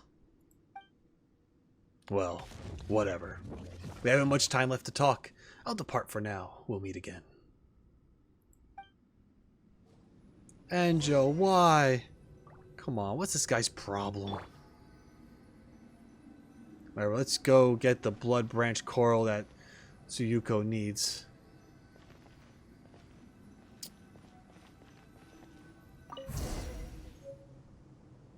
I got it. Nice. Alright, let's go report back. Enkanomiya is sure full of super dangerous secrets. Please head to Tevat. Wow. So that's what this all was, huh? That's... Oh my goodness, Enkanomiya! That's crazy! Is Tsuyuko gonna give me the book? I hope so. I need this book, man. That's... Oh, man. Wow. Guys, wow. Enkanomiya was crazy. Oh, I want that book. I want that book. I better get that. If I'm getting that book, I better get that book. I have so much more of Enkanomiya to explore, too. So I'm going back to, like, do stuff there. Ooh, this was fun. This was a good one. Man, all my pain and suffering from just figuring out where the hell to go and not knowing how to work the quest journal properly, that's gone. Oh, man. Okay. Hey, Tsuyuko, I found the thing. How's it going? I'm ecstatic over here. We found the blood branch coral. Ah, our great hero, our gallant warrior, our mighty paragon, our destined savior, oh, behalf of Madame Kokomi and all the people of Watatsumiya Island, I give you my thanks. You look exhausted. Perhaps it was too taxing? A task to send you down alone after all? Not alone. Paimon was there too. And then there was this other guy who sneaked in. He did help us a lot at first. But in the end, this is a long story. It's the main reason why Roshi's so exhausted too. Yeah, betrayal always makes you tired. It seems like something like Madame Kokomi did not anticipate occurred. Did one who seemed like a mere thief with Watatsumi language dictionary turn out to be something far more troublesome? It was someone from the Abyss Order. This is very grave news. I will report it to Madame Kokomi. However, since you have returned with the branch, it will soon come time for her to see to Watatsumi Goryo Matsuri. I will go and pull her out of her room now. Whatever the case, Roshi, please accept our gratitude. Okay.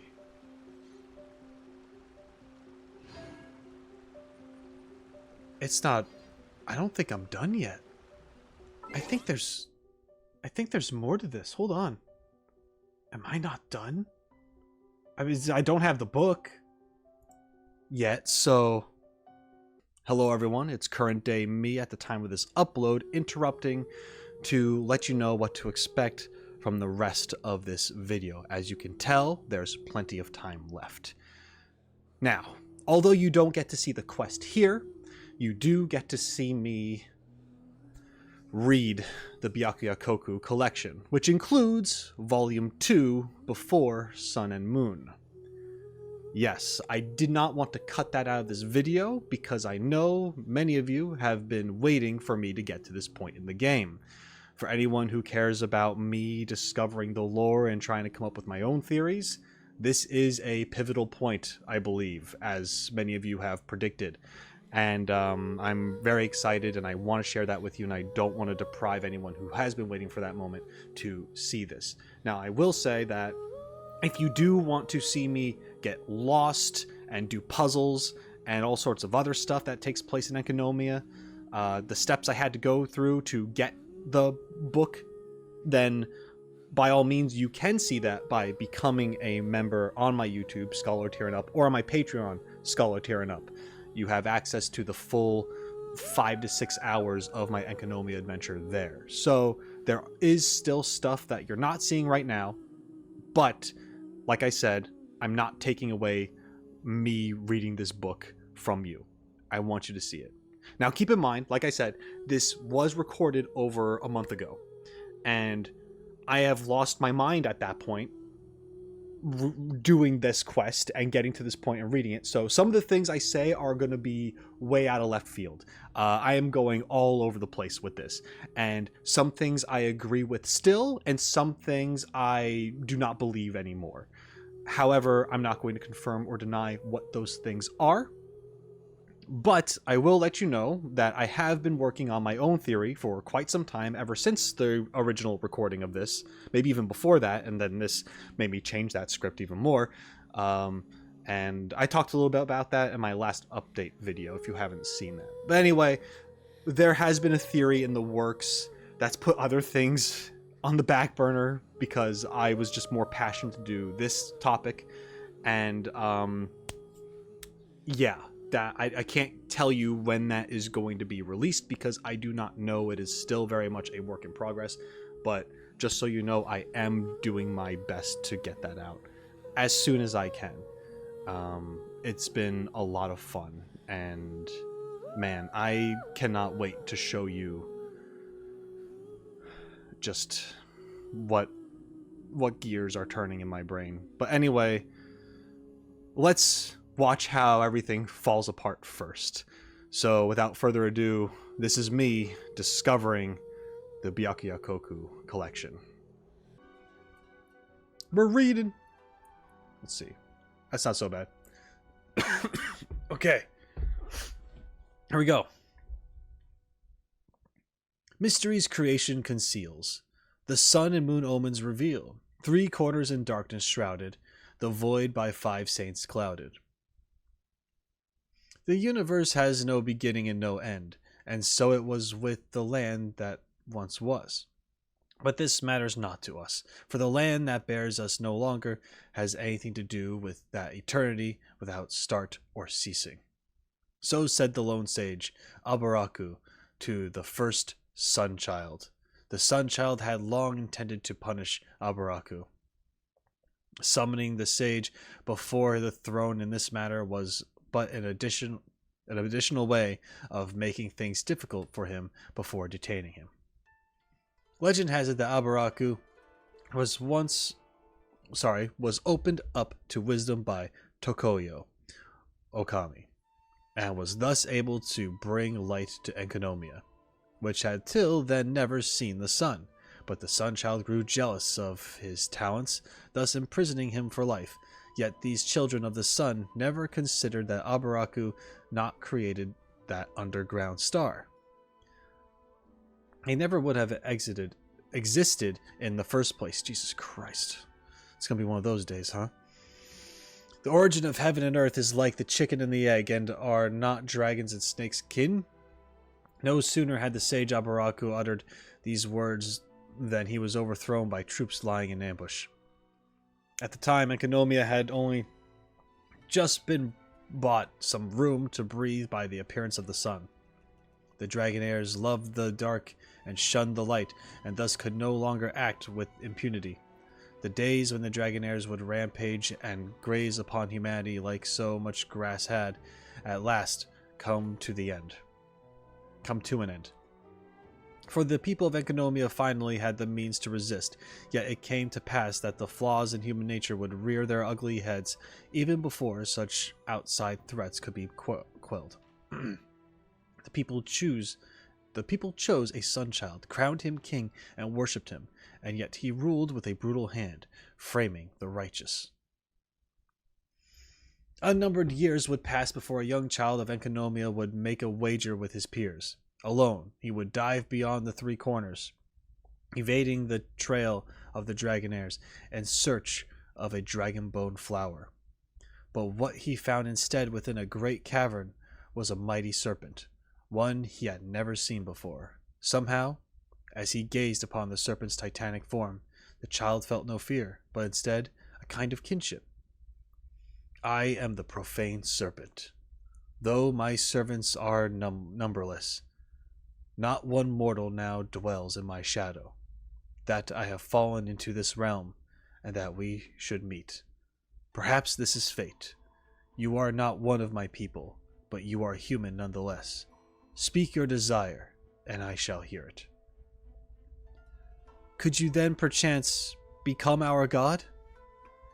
Thus did they, human and serpent, go forth to face the royal authority of the Sunchild and the incursions of the Dragonairs beyond.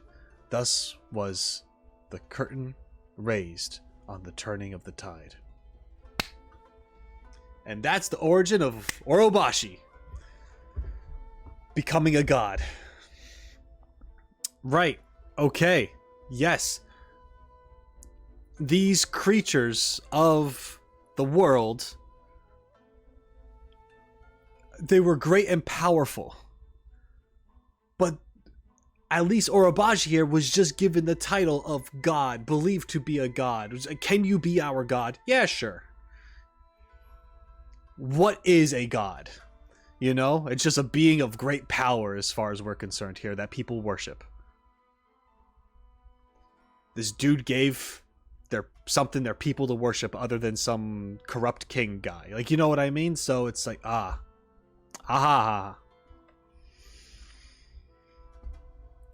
Love it.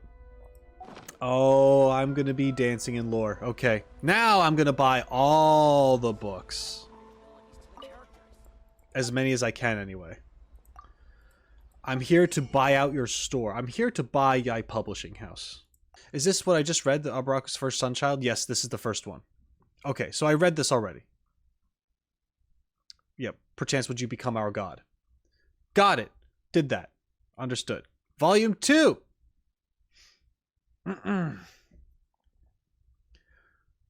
What we wish to record is the tale of how heaven's will took shape on the earth below. O heavenly gods, these creations are your works. Grant us divine wisdom. Let us endlessly record. When the doves held branches, when the eternal throne of the heavens came, the world was made anew.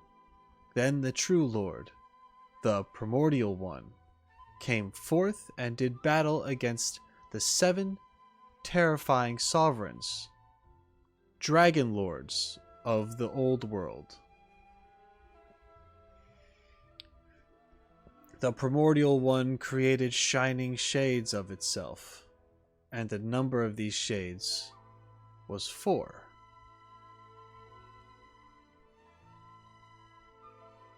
On Fanes, or the primordial one. The primordial one may have been Fanes.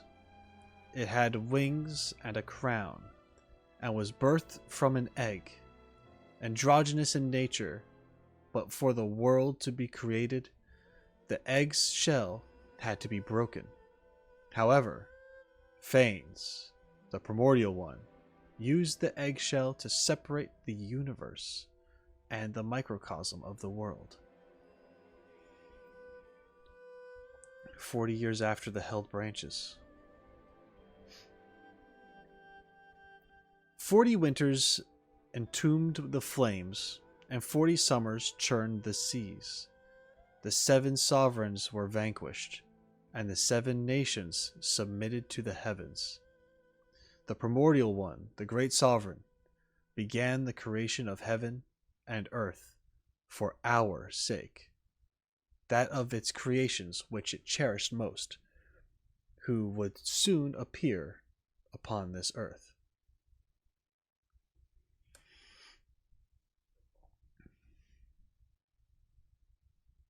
"400 years after the held branches, the mountains and rivers were made, and the seas and oceans accepted those who rebelled and those who would not kneel. The primordial one and one of its shades created the birds of the air, the beasts of the earth." Oh, wait, hold on. Venti freaking talks about this in the comic.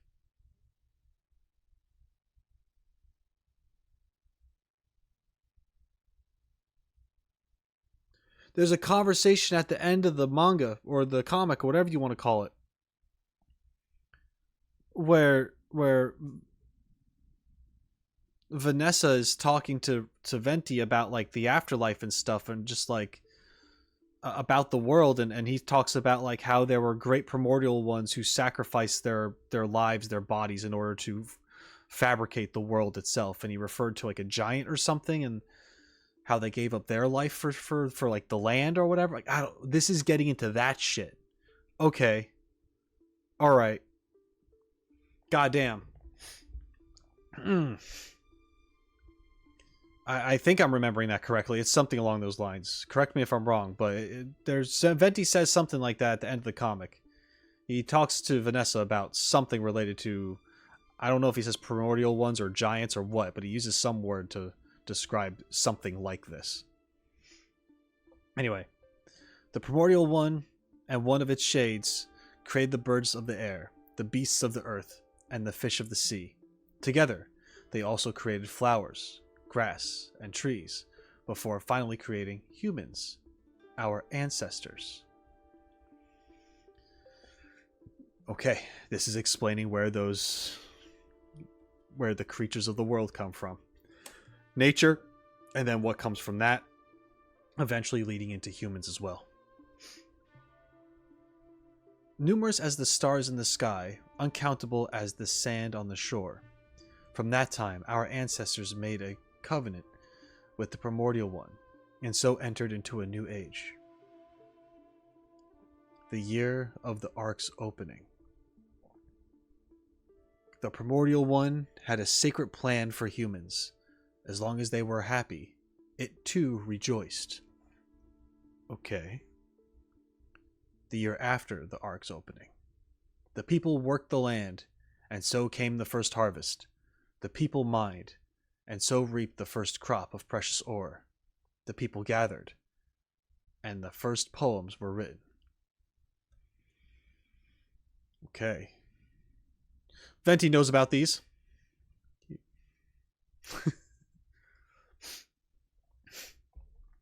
The year of Jubilee. If there was hunger, the heavens would bring down food and rain. If there was poverty, the earth would bring forth its riches. If melancholy were to spread, the heavens would reply with their voices. The one taboo was to succumb to temptation, but the path to temptation had already been sealed. This is talking about that life. Before, okay, wow, so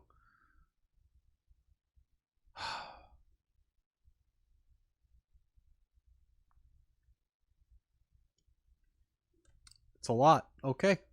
I get it. Now it's the whole Chen Yuvale World Quest thing that I went through. And like the murals that you see in the hell is it called? In Sumeru. The murals you see in Sumeru and the murals you see in Dragonspine, and this is that time right now where they're worshipping these gods, and everything is good. Getting along, everything is fine. The funerary year. The second throne of the heavens came, and war was rekindled, as it was in the world's creation.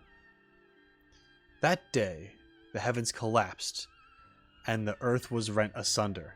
Our ancestors and their ancestral land fell into this place during that conflict. The era of darkness had begun. Okay. Yeah, is this okay, I think I talked about in something. I can't remember if it was in a specifically a members video or something. It might have been during Sakurai or the Tsumuro stuff, where I talked about how they were fucking up shit upstairs and started falling apart and messing up stuff down here, which is the creation of Dragonspine and things like that, which is the reason why Tsurumi Island got messed up with the fog and all that jazz, because things came crashing down from the heavens. The first year of darkness.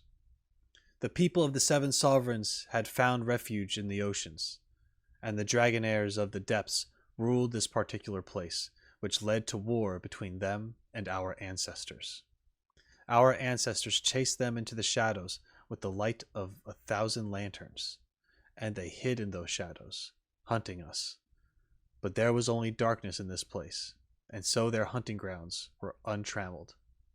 The prayers of the people turned into lamentations, but the primordial one and its 3 other shining shades could not hear.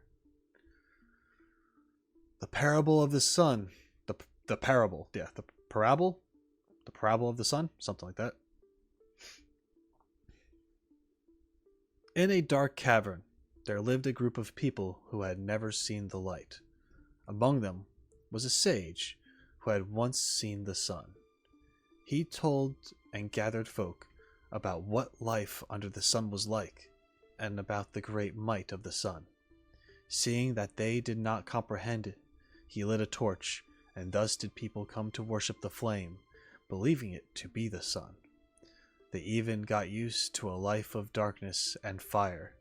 When the sage died, someone would monopolize the flame. Using it, they would cast a long shadow over the land.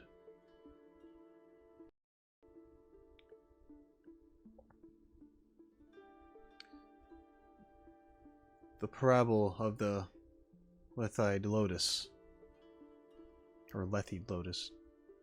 A lotus that causes all who look upon it to forget their troubles.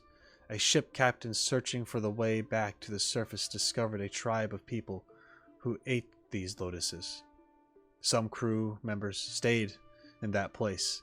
Others rejected that temptation. Life is a boundless ocean of suffering. We are only searching for the way home. The 3rd year of darkness. We knew the only one who had not forsaken us as the ruler of time.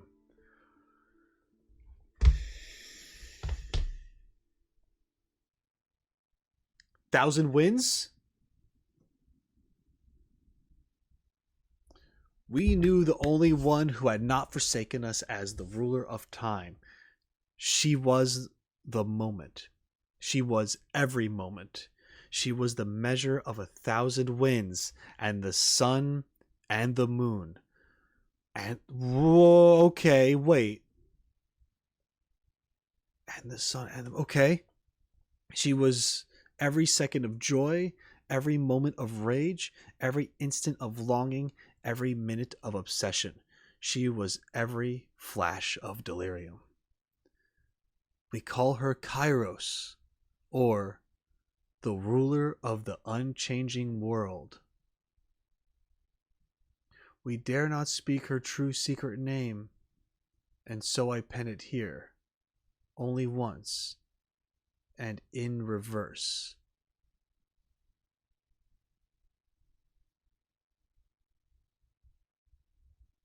It's Istaroth?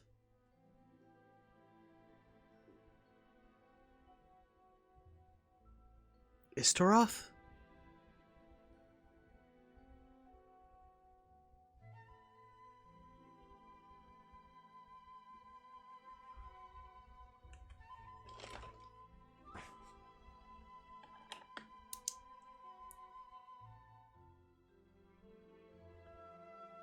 They call her Kairos, but her true name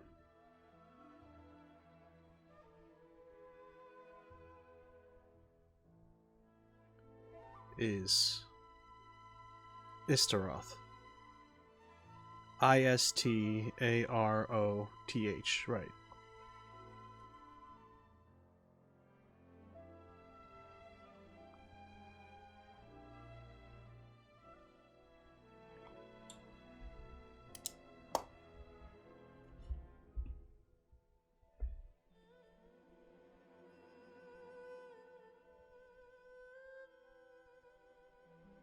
Why would you call her the ruler of the unchanging world?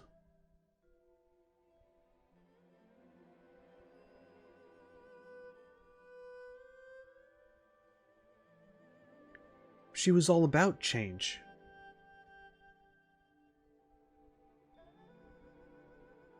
Or was she not, but Venti was?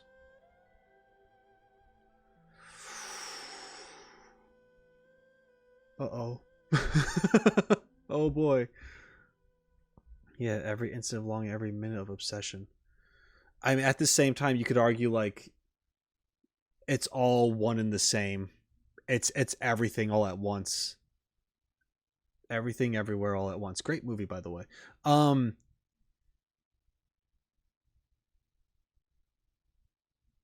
Yeah. Oh shit.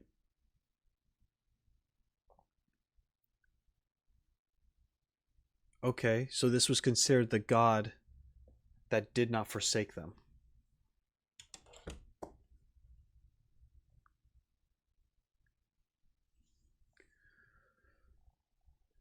And her real name was a secret.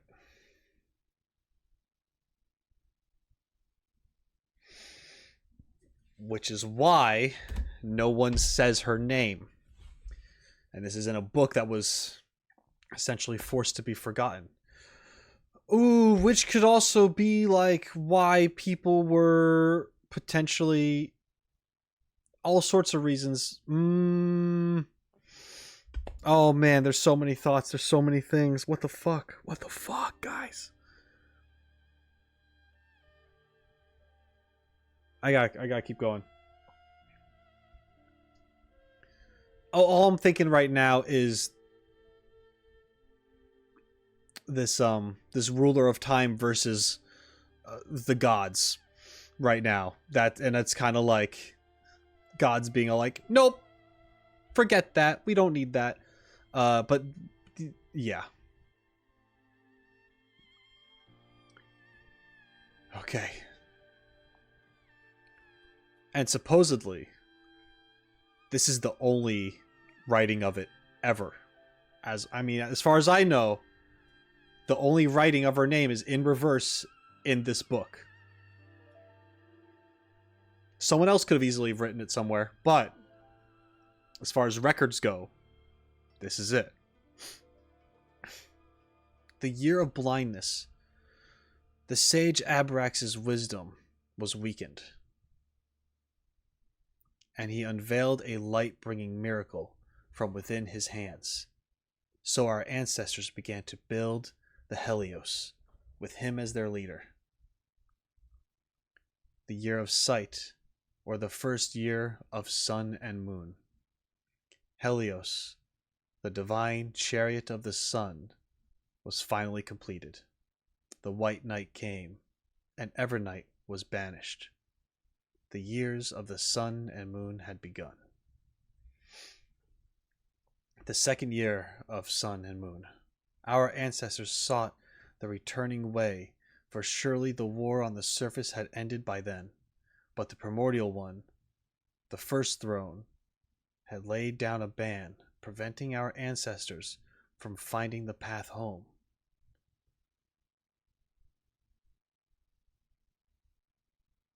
Okay. In that case, the primordial one must have defeated the second who came. Abrax was imprisoned by order of the Sun Child. Something fucky happened here.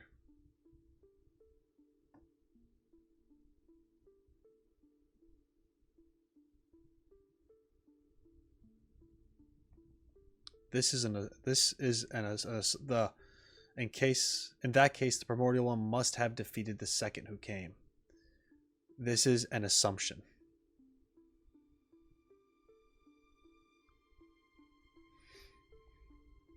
The parable of the tree. The tree is good.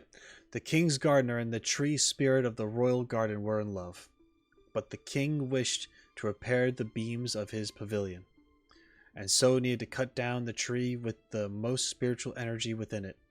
The king was the incarnation of the primordial one, and the gardener could not defy the sovereign of sovereigns, and so he could only bring his plea to the king's priest, who was the incarnation of Tokoyo Okami. The priest had pity on the gardener and said to him, "Go and cut the branches of the spirit tree down." The gardener did so, and afterward did as the king ordered, cutting the spirit tree itself down. Then the priest said, Plant the spirit tree's branches in the ground. But the gardener said, a spirit tree shall take 500 years to grow. The priest said, your one thought shall echo through eternity.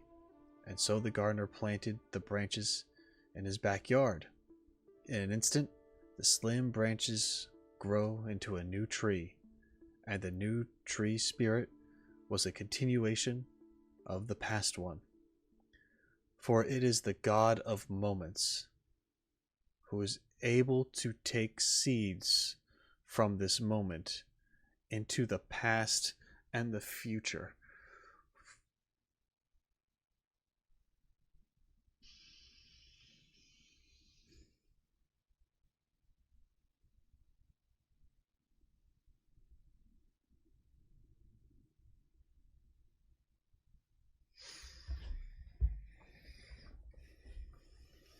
Okay. The 10th year of Sun and Moon. Abrax is long gone. The events before Sun and Moon have been recorded sufficiently. Well, if I did not dare to write things down just as they happened, how could I consider myself a scribe of Tokoyo Okami? Hark! I hear armor without. Here, I shall stop writing. Bro, whoever this scribe for Tokoyo Okami was, they're a fucking G. What the hell?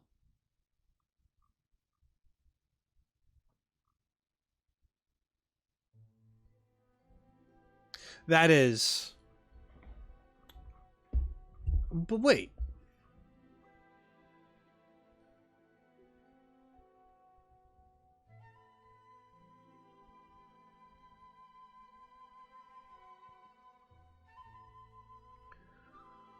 Abrax is long gone. The events before the sun and the moon have been recorded sufficiently.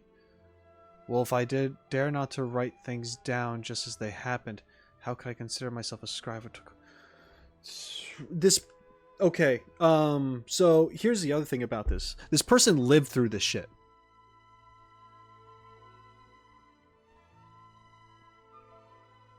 If we are to take this literally, if I did not dare to write things down just as they happened, how could I consider myself a scribe of Tokoyo Okami?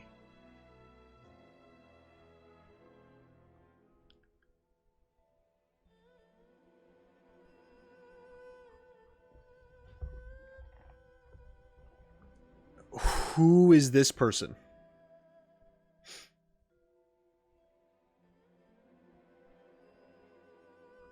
They don't say, right?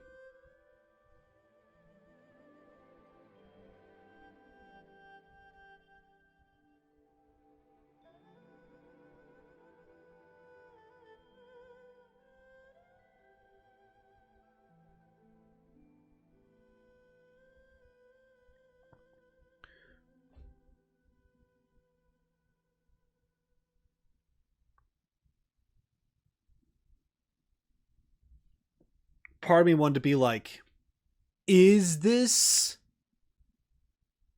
Istarath herself? And she's just being weird here?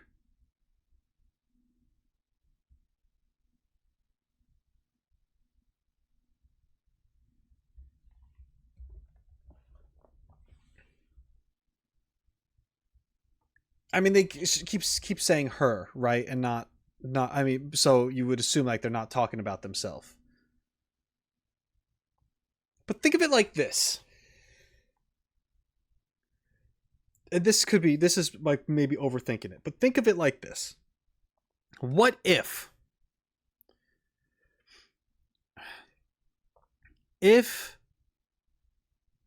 let's say if the ruler of time, if the 1,000 wins, if the Kairos, if Istarath did write this, let's just say she did write this because she's considered this powerful figure of God, whatever, that did not betray humanity, all that jazz, whatever, you know. She's this thing, great and powerful thing.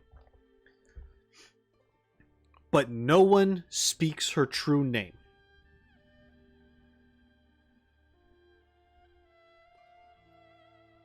Why would this person know the secret name? And if there are no other records of this name,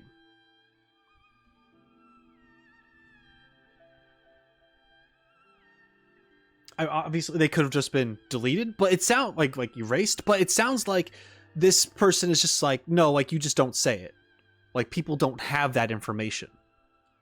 This is the one instance where you do, and it's flipped to, like, just to make it slightly more difficult for yourself, because it's just, you just don't say it. You just don't say this fucking name. Don't say my name. You know what I mean? That's kind of like, I don't know, maybe that's too much. Maybe, is that crazy? But this is a lot of history. This is talking about the very fucking beginning.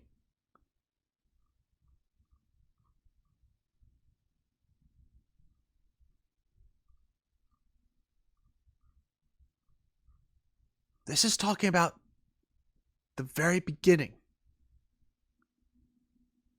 The events before Sun and Moon have been recorded sufficiently.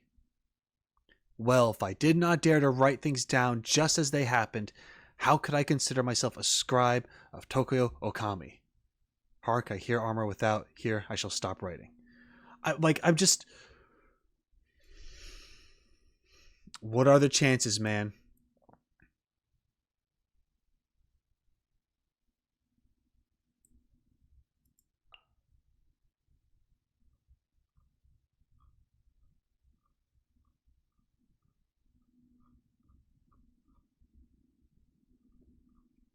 They even say the events before Sun and Moon.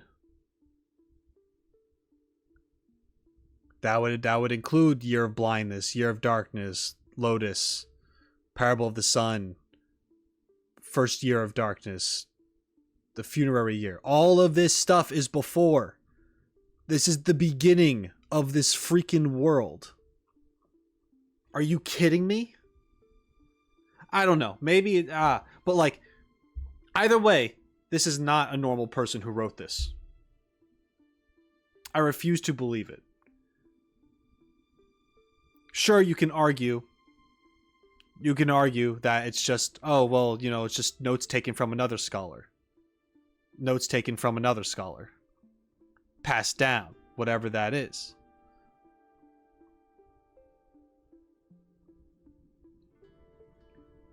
You could say that this all happened in a short amount of time.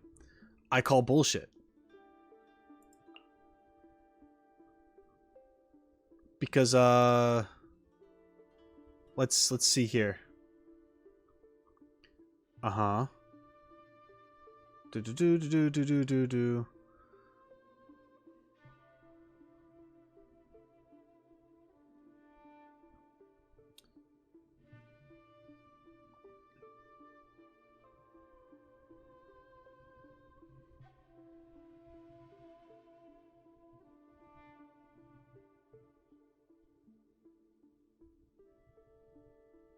I don't know. I'm trying to find an example because, like, in here it said like you know, like years past.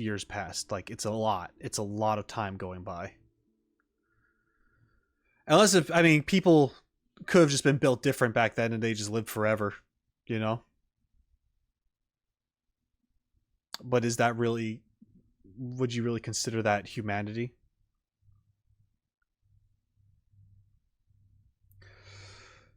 Yeah, I'm all over the place now. I need to keep going. Okay. Wow, that's crazy. That's insane.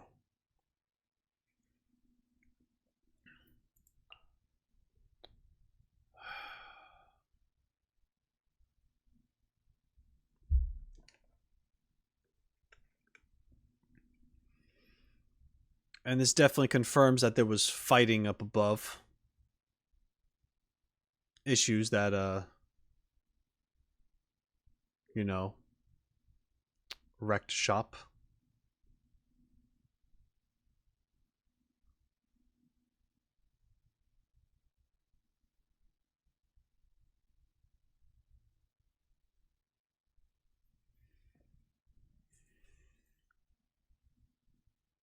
Okay, I'm gonna have to keep looking at this because this is nuts. Alright, anyway, What a great find. This is crazy. I'm gonna keep going. Volume 3.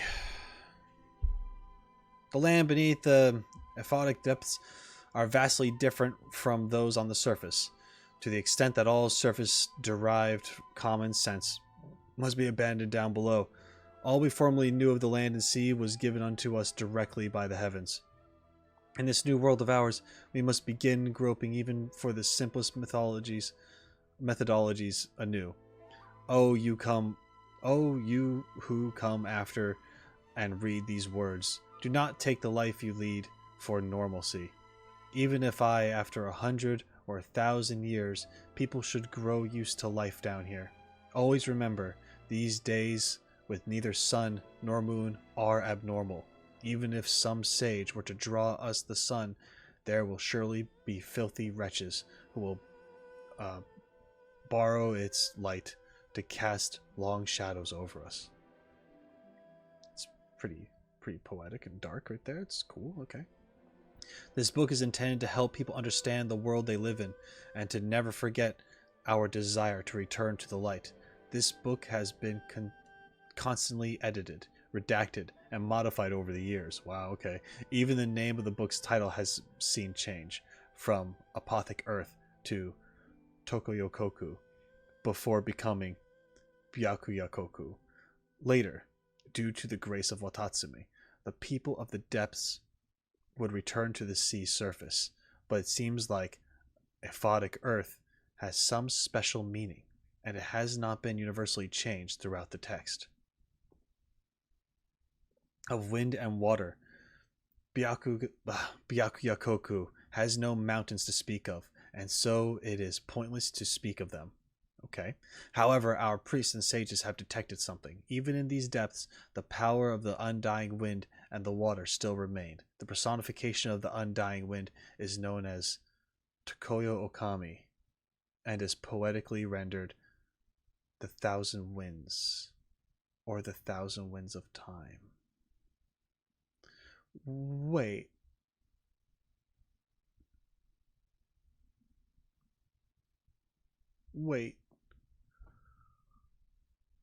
Even in these depths, the power of the undying wind and the water still remain. This personification of the undying wind is known as Tokoyo Okami, and is poetically rendered the thousand winds, or the thousand winds of time. Tokoyo Okami is the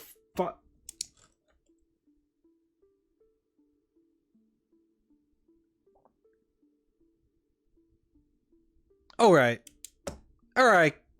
game. You can just blow my mind, like, it's fine, whatever. I don't care.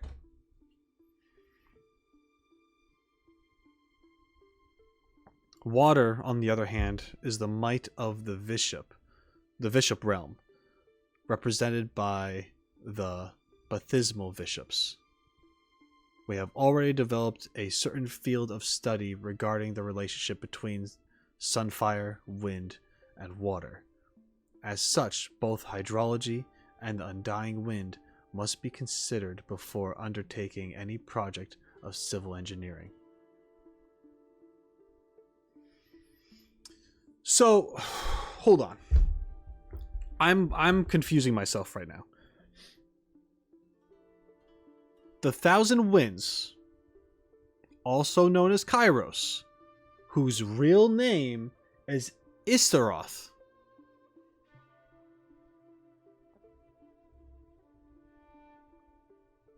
is also Tokoyo Okami? Or does Tokoyo Okami act as like the voice of this person? Of this thing, rather.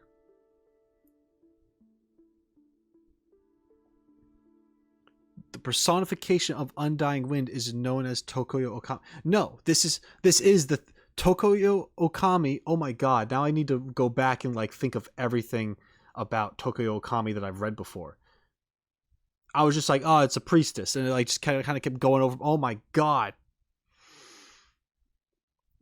No, Tokyo Okami, as far as how I'm understanding it, and you can correct me if I'm wrong, but Tokyo Okami is the equivalent of like there's Cloud Retainer and then there's Xianyun, right? Like Xianyun is the person, the personification, the human form.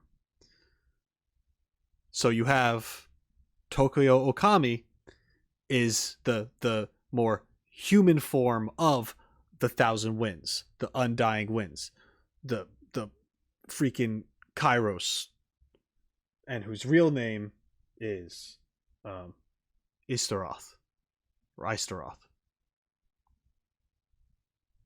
Wow.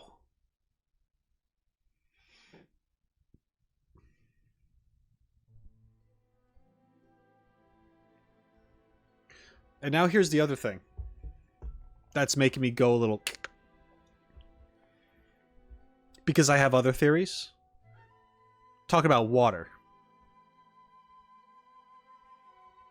Well, I'll talk about this wind and water. We also talked about dragons. Talk about these bishops.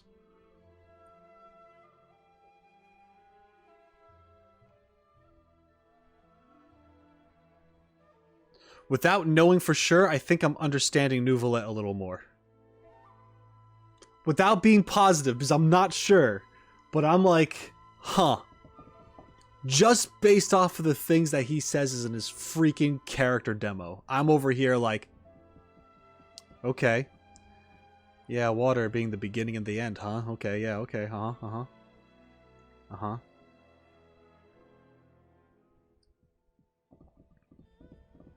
Interesting. Alright, we'll see. The borders of Byakuyakoku. The borders of Byakuyakoku are marked out by 3 corners. These marks are the limits of the seesaw clash between humanity and the bishops. During the era of Byakuyakoku, towers of the 3 realms were built at these 3 corners, used to harmonize the 3 realms. Their ancient names have been lost to time. Just ask her. No, and they were renamed after the coming of Watatsumi. These towers are exceedingly important, and they are not in locations aligned with either wind or water. Rather, their purpose is to stabilize the tendencies of Byakuyakoku and control its winds and waters. If these towers were to be imperiled, so would the entire nation. As such, they have been hidden using secret arts. Only the shrine maidens and the vassals of Watatsumi can summon them forth. The Narrows. The Narrows were, in the earliest times, sandwiched between the mountain face and an area known as the Roundlands, thus earning that location its name. However, the exceedingly strange tectonic shifts in Byakuyakoku caused the Roundlands to collapse into the depths, thus causing the Narrows to widen significantly. The Serpent's Heart. From the first time our ancestors discovered this place, it had already played host to a unique phenomenon in which space itself might overlap in a certain locale. Later, those who came before us would utilize this phenomenon by creating the Serpent's Heart. It would be used to guard secrets, imprison criminals, and worship the great imaginary serpent. Imaginary serpent, Ouroboros. Okay, yeah. Okay. In the earliest times, this place was called Delphi, the land of snakes. This name did not change even after the arrival of Tatsumi Omikami. Ancient art depicts the scaleless serpent as Ouroboros, and the coral-adorned serpent as Orobashi. Okay.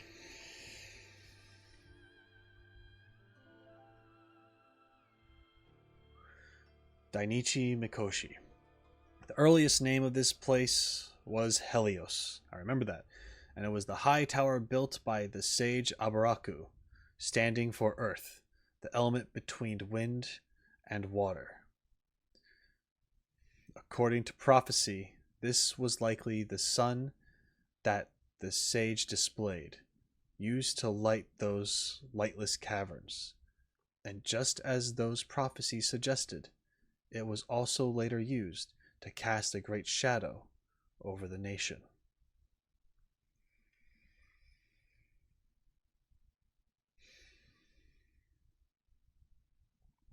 Volume 4. Effective today. All experiments regarding the Dragonaires will be directed by Watatsumi Omikami in person. All files preceding the founding year of the Watatsumi calendar have been destroyed. Dossier serial numbers shall no longer use the categories Alpha, Beta, Gamma, Delta, and Epsilon, which use the ancient Watatsumi tongue. Instead, we shall use Earth, Water, Fire, Wind, Ether, and Void going forward. All quotes and notations are to be written within quotation marks. The following order of writing should be observed: file header, serial number, subject, author. Author can be omitted, or their internal title within the research lab may be used. Usage of researchers' ancient Byakuyakoku Enkanomiya name or modern Watatsumi Narukami and Azumin name is forbidden. These experimental records are not to be used for the writing of diaries, love letters, or fantasy novels. The Dragonaires, hereafter named Baptismal Bishops, or simply Bishops. Evolution is plain for all to see. Water, 101, Dragonair, Evolutions, 1. We have tried lowering the temperature in the living environs of a young heat-resistant bishop. As a result, they were weaker once matured. We suspect that this is because its body did not possess the seed requirement to resist such an environment.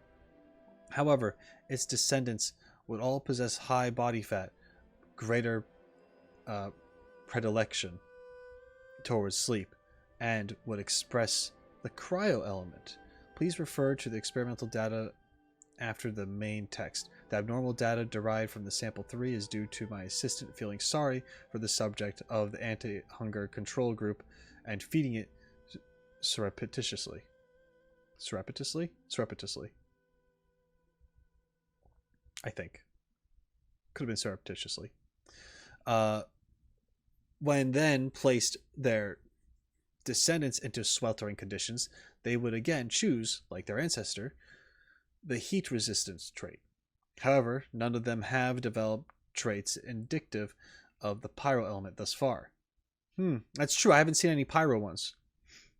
We do not have enough data to reach a conclusion at present, but we can make an educated guess that the Baptismal Bishop have the ability to awaken their seed freely before maturation.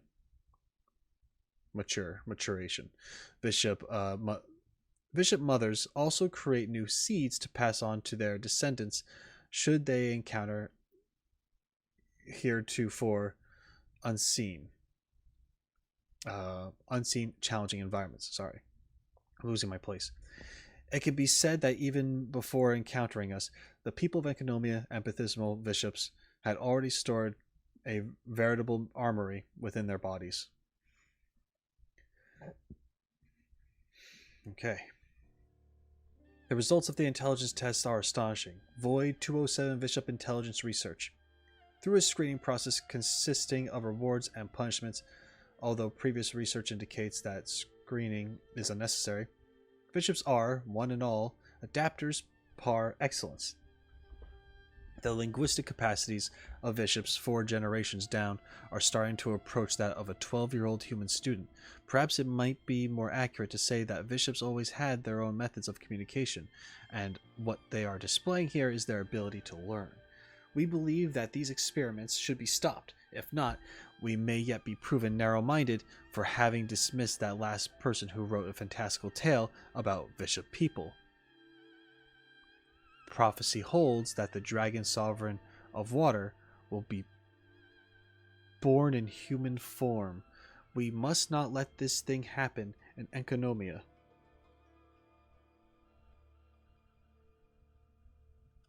Guys, I mean, come on.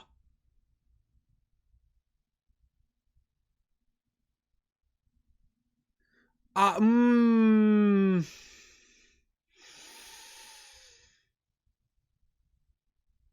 if that's true, this far back?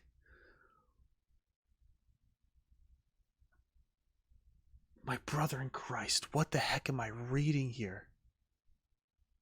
I hope you guys are enjoying this. I know this is long, but oh my god. Okay. All previous attempts at grafting have failed. Void 907. Watatsumi Omikami's Special Orders 1. Because they cannot accept Watatsumi Okami's blood, oh my god, the bishops will fall victim to various adverse effects. Perhaps they are not yet strong enough, but we cannot be sure. Indeed, according to our rationalized bishop evolutionary roadmap, we should have already bred the strongest bishop possible. The grafting can be considered a success. Void 907 Watatsumi Omikami's Special Orders 3. The rejection originates from the bishop having been beings of the light realm, also known as elemental creatures, and thus being at odds with the human realm, of which Omikami and its choral vassals are a part. All experimental logs are closed. No experiment conducted here resulted in the death of any dragon hairs. They all live to see the end of their days. Praise be to Watatsumi Omikami, gracious and beneficent. Volume 5. Here we go. Wrapping this up. Question 1. What walks on 4 feet in the early morning, 2 feet during the day, and 3 feet at night? The answer is, from what I know, I'm not looking at the screen, it's man. It's human, right? Because it's baby, adult, old person who are using a cane. That's the idea, right? That's how I understand. Maybe they're gonna have some weird mind flippy shenanigans here to make me think different, but that's what I think. Answer. A bishop who transforms into a person to attend a ball, then breaks one of its legs and eventually ends up walking with a cane. I think I might know a guy who walks with a cane. I'm just saying. You're not wrong here, pal. Anyway, if I'm right. How'd this turn into this? I wasn't even expecting this stuff.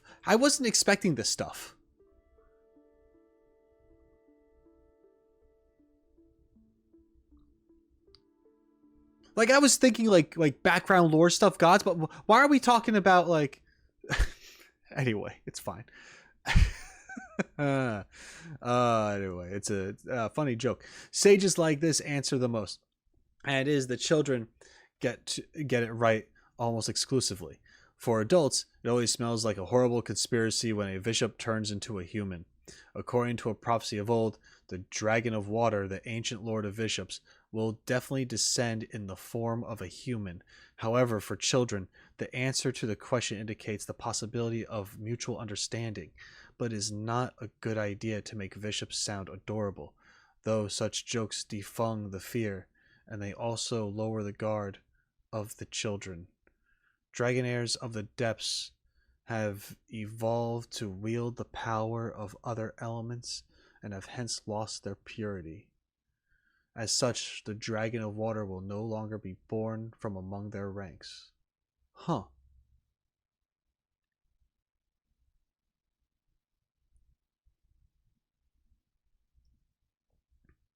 Interesting. Question 2. With only one mouth, this being sometimes has your... Wait. Not your feet. 4 feet. With only one mouth, this being sometimes has 4 feet, sometimes 2 feet, and sometimes 3 feet. Though unable to morph into other things, it is able to walk on the earth, swim in the water, and fly in the sky. The more feet it walks on, the feebler it grows. What is this being? With only one mouth, this being has sometimes 4 feet, sometimes 2 feet, and sometimes 3 feet. It's the same thing. Though unable to morph into other things, it is able to walk on Earth, swim in water, and fly in the sky. The more feet it walks on, the feebler it grows. What is this being? This is a parallel to the same question above here. It's man, right? I mean, I don't know how we would fly in this world. Anyway, a human. Okay. Humans crawl on hands and feet as babies. Yes, walk on 2 legs as adults and use a cane as elders. The answer is undoubtedly a human. It's almost like these are flipped, but there's some, because this is more abstract sounding than this is. But that's the purpose of it, I guess. Question 3. What talks with only 1 mouth but walks on 4 and 2 feet? Okay, someone raising livestock. Okay. Oh, I see. Okay, yeah, all right, I see. Because you could maybe ride the thing. Anyway, I guess. This riddle is a very ancient one. In the past, we could only understand the meaning of livestock from reader's text. 4 legs refers to 4-legged animals like the ox, horse, and fortis boar. After Byakuyakoku fell into the ocean depths, these animals died out within 2 generations due to a lack of habitable land and food. Since the arrival of Watatsumi Omikami, some of us have some of us have returned to the sea's surface to build a home and interact with the people there. Therefore, we have been able to review the names of these animals. According to the vassal in the Omikami's prophecy, we shall all move back to the sea's surface someday. So it is important to get these names right. Ox means cattle, horse means horse, and fortis boar means forest boar. Question 4. Who are the 2 sisters who give birth to each other every day? Who are the 2 sisters who give birth to each other every...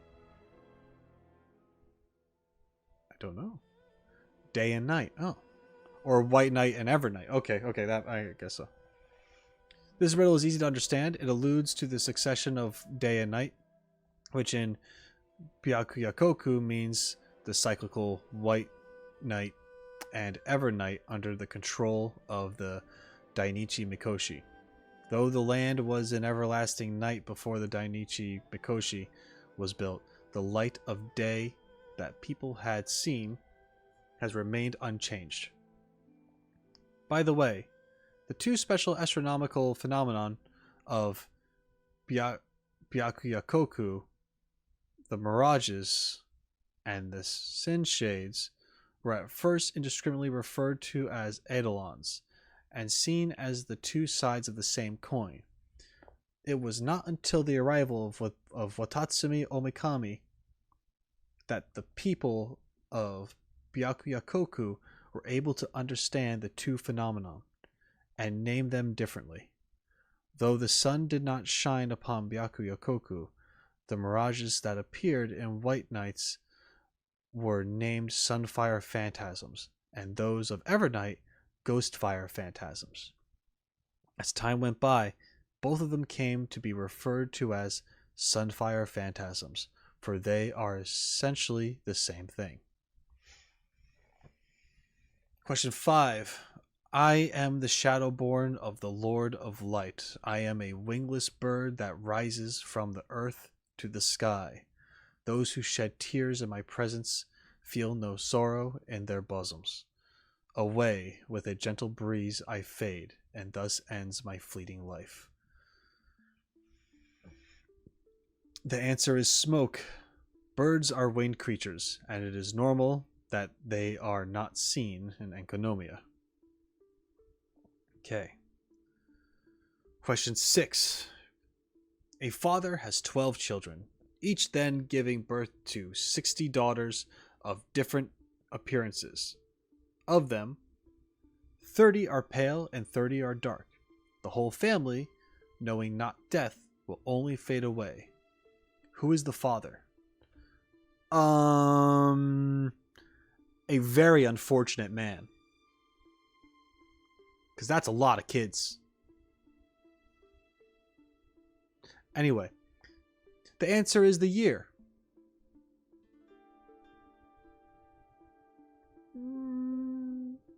Really?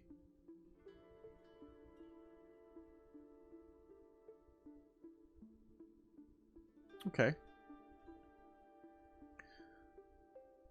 The people of Byakuyakoku may find the part about 60 pale or dark granddaughters a bit confusing, but everything will start to make sense once they crack question 4.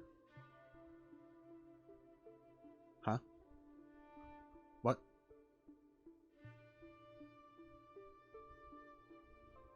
I mean, yeah. Okay.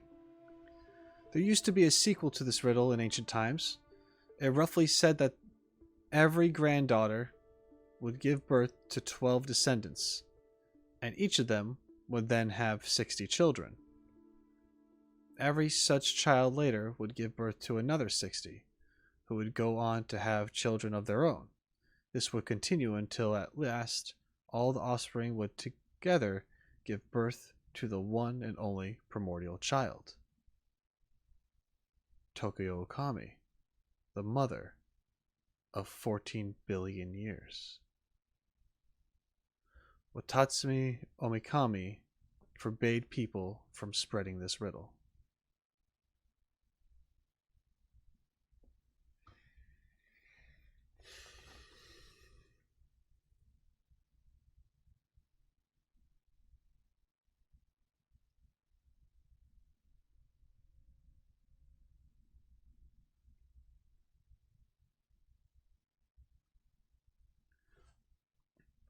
That throws me. I'm a little confused by this. That sounds really important though. I'm just being honest with you guys because my head's already overflowing with stuff. This went in a direction I did not think it was going to go in. I mean, it touched upon some things I thought it was going to go in, but it went beyond. And then other things.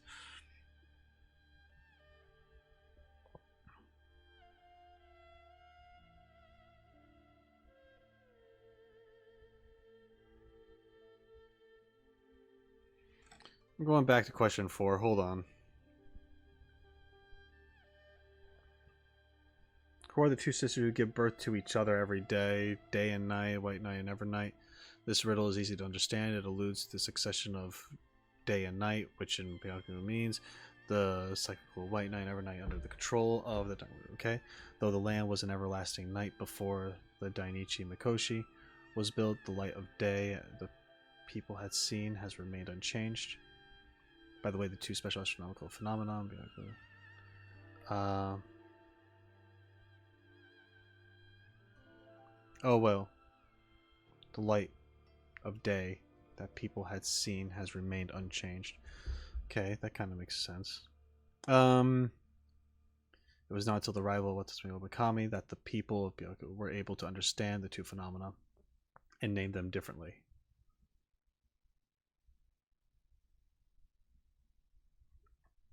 Okay.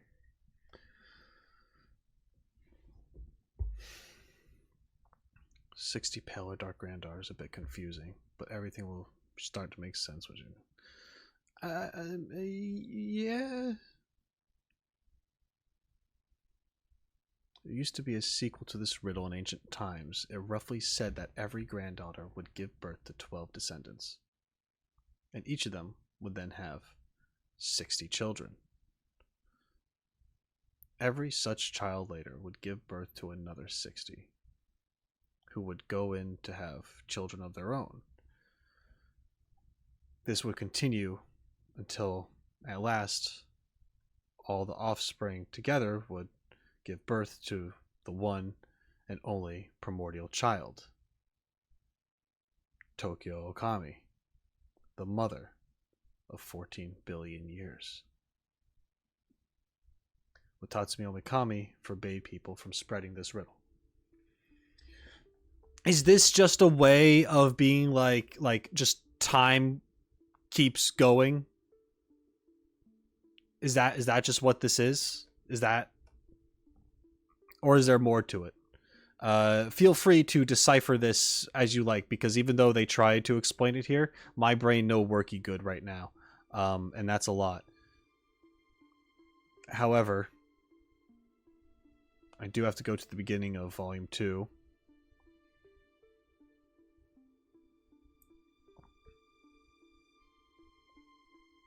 Heavens took shape on the earth below. O heaven gods, these creations are your works. Grant us divine wisdom. Let's endlessly record.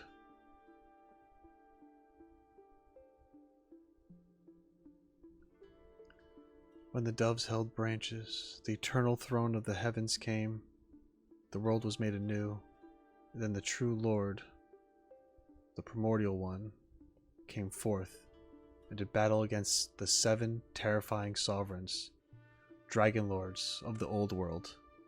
The primordial one created shining shades of itself, and the number of these shades was 4.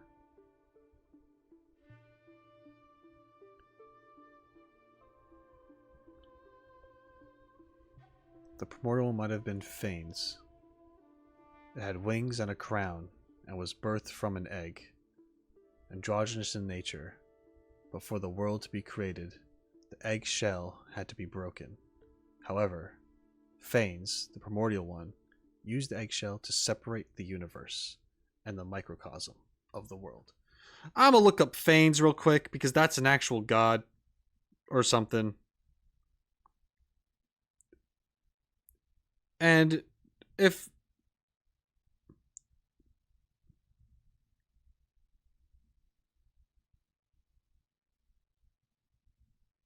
okay, well, in Greek mythology, it's like the creation of life and light and stuff like that. Okay. I wasn't gonna look up Fane's Genshin. That was like actually like the second thing that popped up, and I was like, not clicking that one. Okay.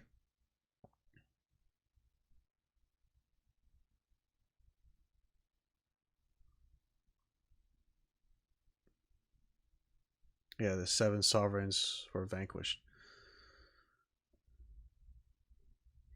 And the 7 nations submitted to the heavens.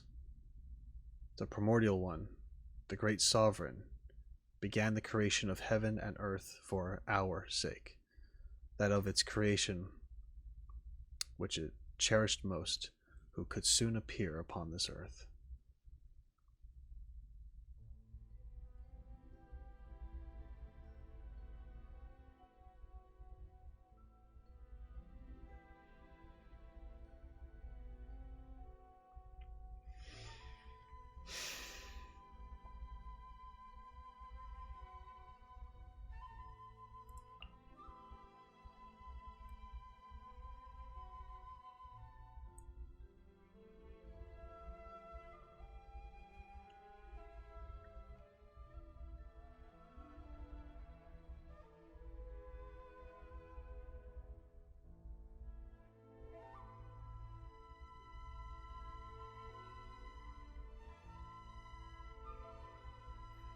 Okay. Primordial child. For some reason, I was thinking, like, is Tokoyo Okami the Thousand Winds also the primordial one? It's the primordial child made from the primordial one. Fanes is different entity. That's all I was checking. I was just like, cool, is the Thousand Winds just literally everything? Like, I was like, ah. Anyway. Tatsumi Omikami forbade people from spreading this riddle. Appendix. Historical figures, their traditional names, and Narukami-style renderings. Kairos. Tokoyo Okami. Yep. Okay. That confirms that. That will now I'm sure. Tokyo Okami is the human form of Kairos, whose real name is written in reverse.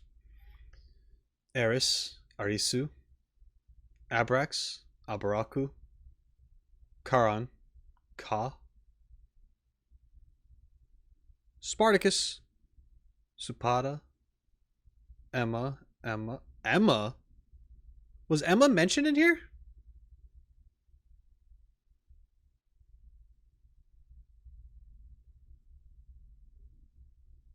Anyway, or these. Anyway, Antigon, Antigonus, Ante,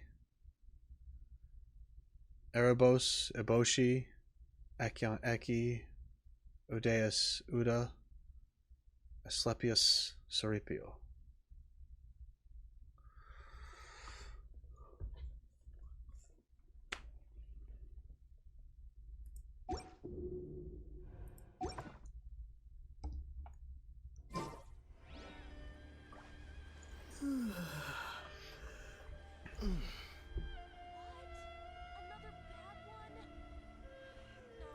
What am I playing?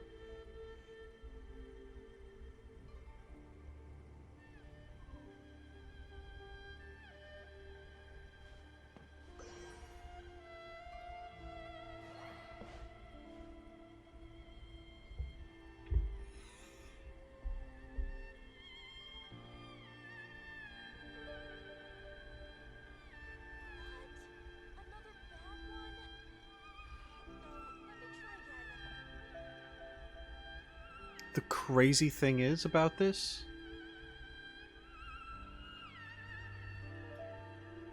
is that there's still so much more to find out.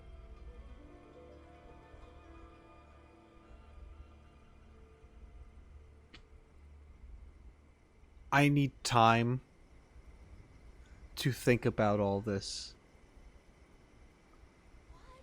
I need to take, like, I have all this information and now I'm like, my brain is buzzing literally because I'm just kind of like all this new stuff, and then I'm trying to think of like all the stuff I've known or thought I've known.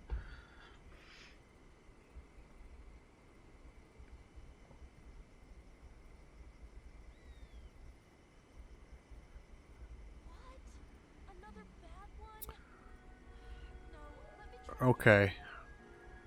Alright. Hey guys. Thanks for watching. Thanks for hanging out. I appreciate it. I hope you're entertained. I hope you found my my unable to process anything else anymore good. I wish I had more to say right now. But as you can see, I'm kind of losing it. Thanks for being here. And until next time, shine on, you crazy diamonds. I'm gonna go pass out. Bye.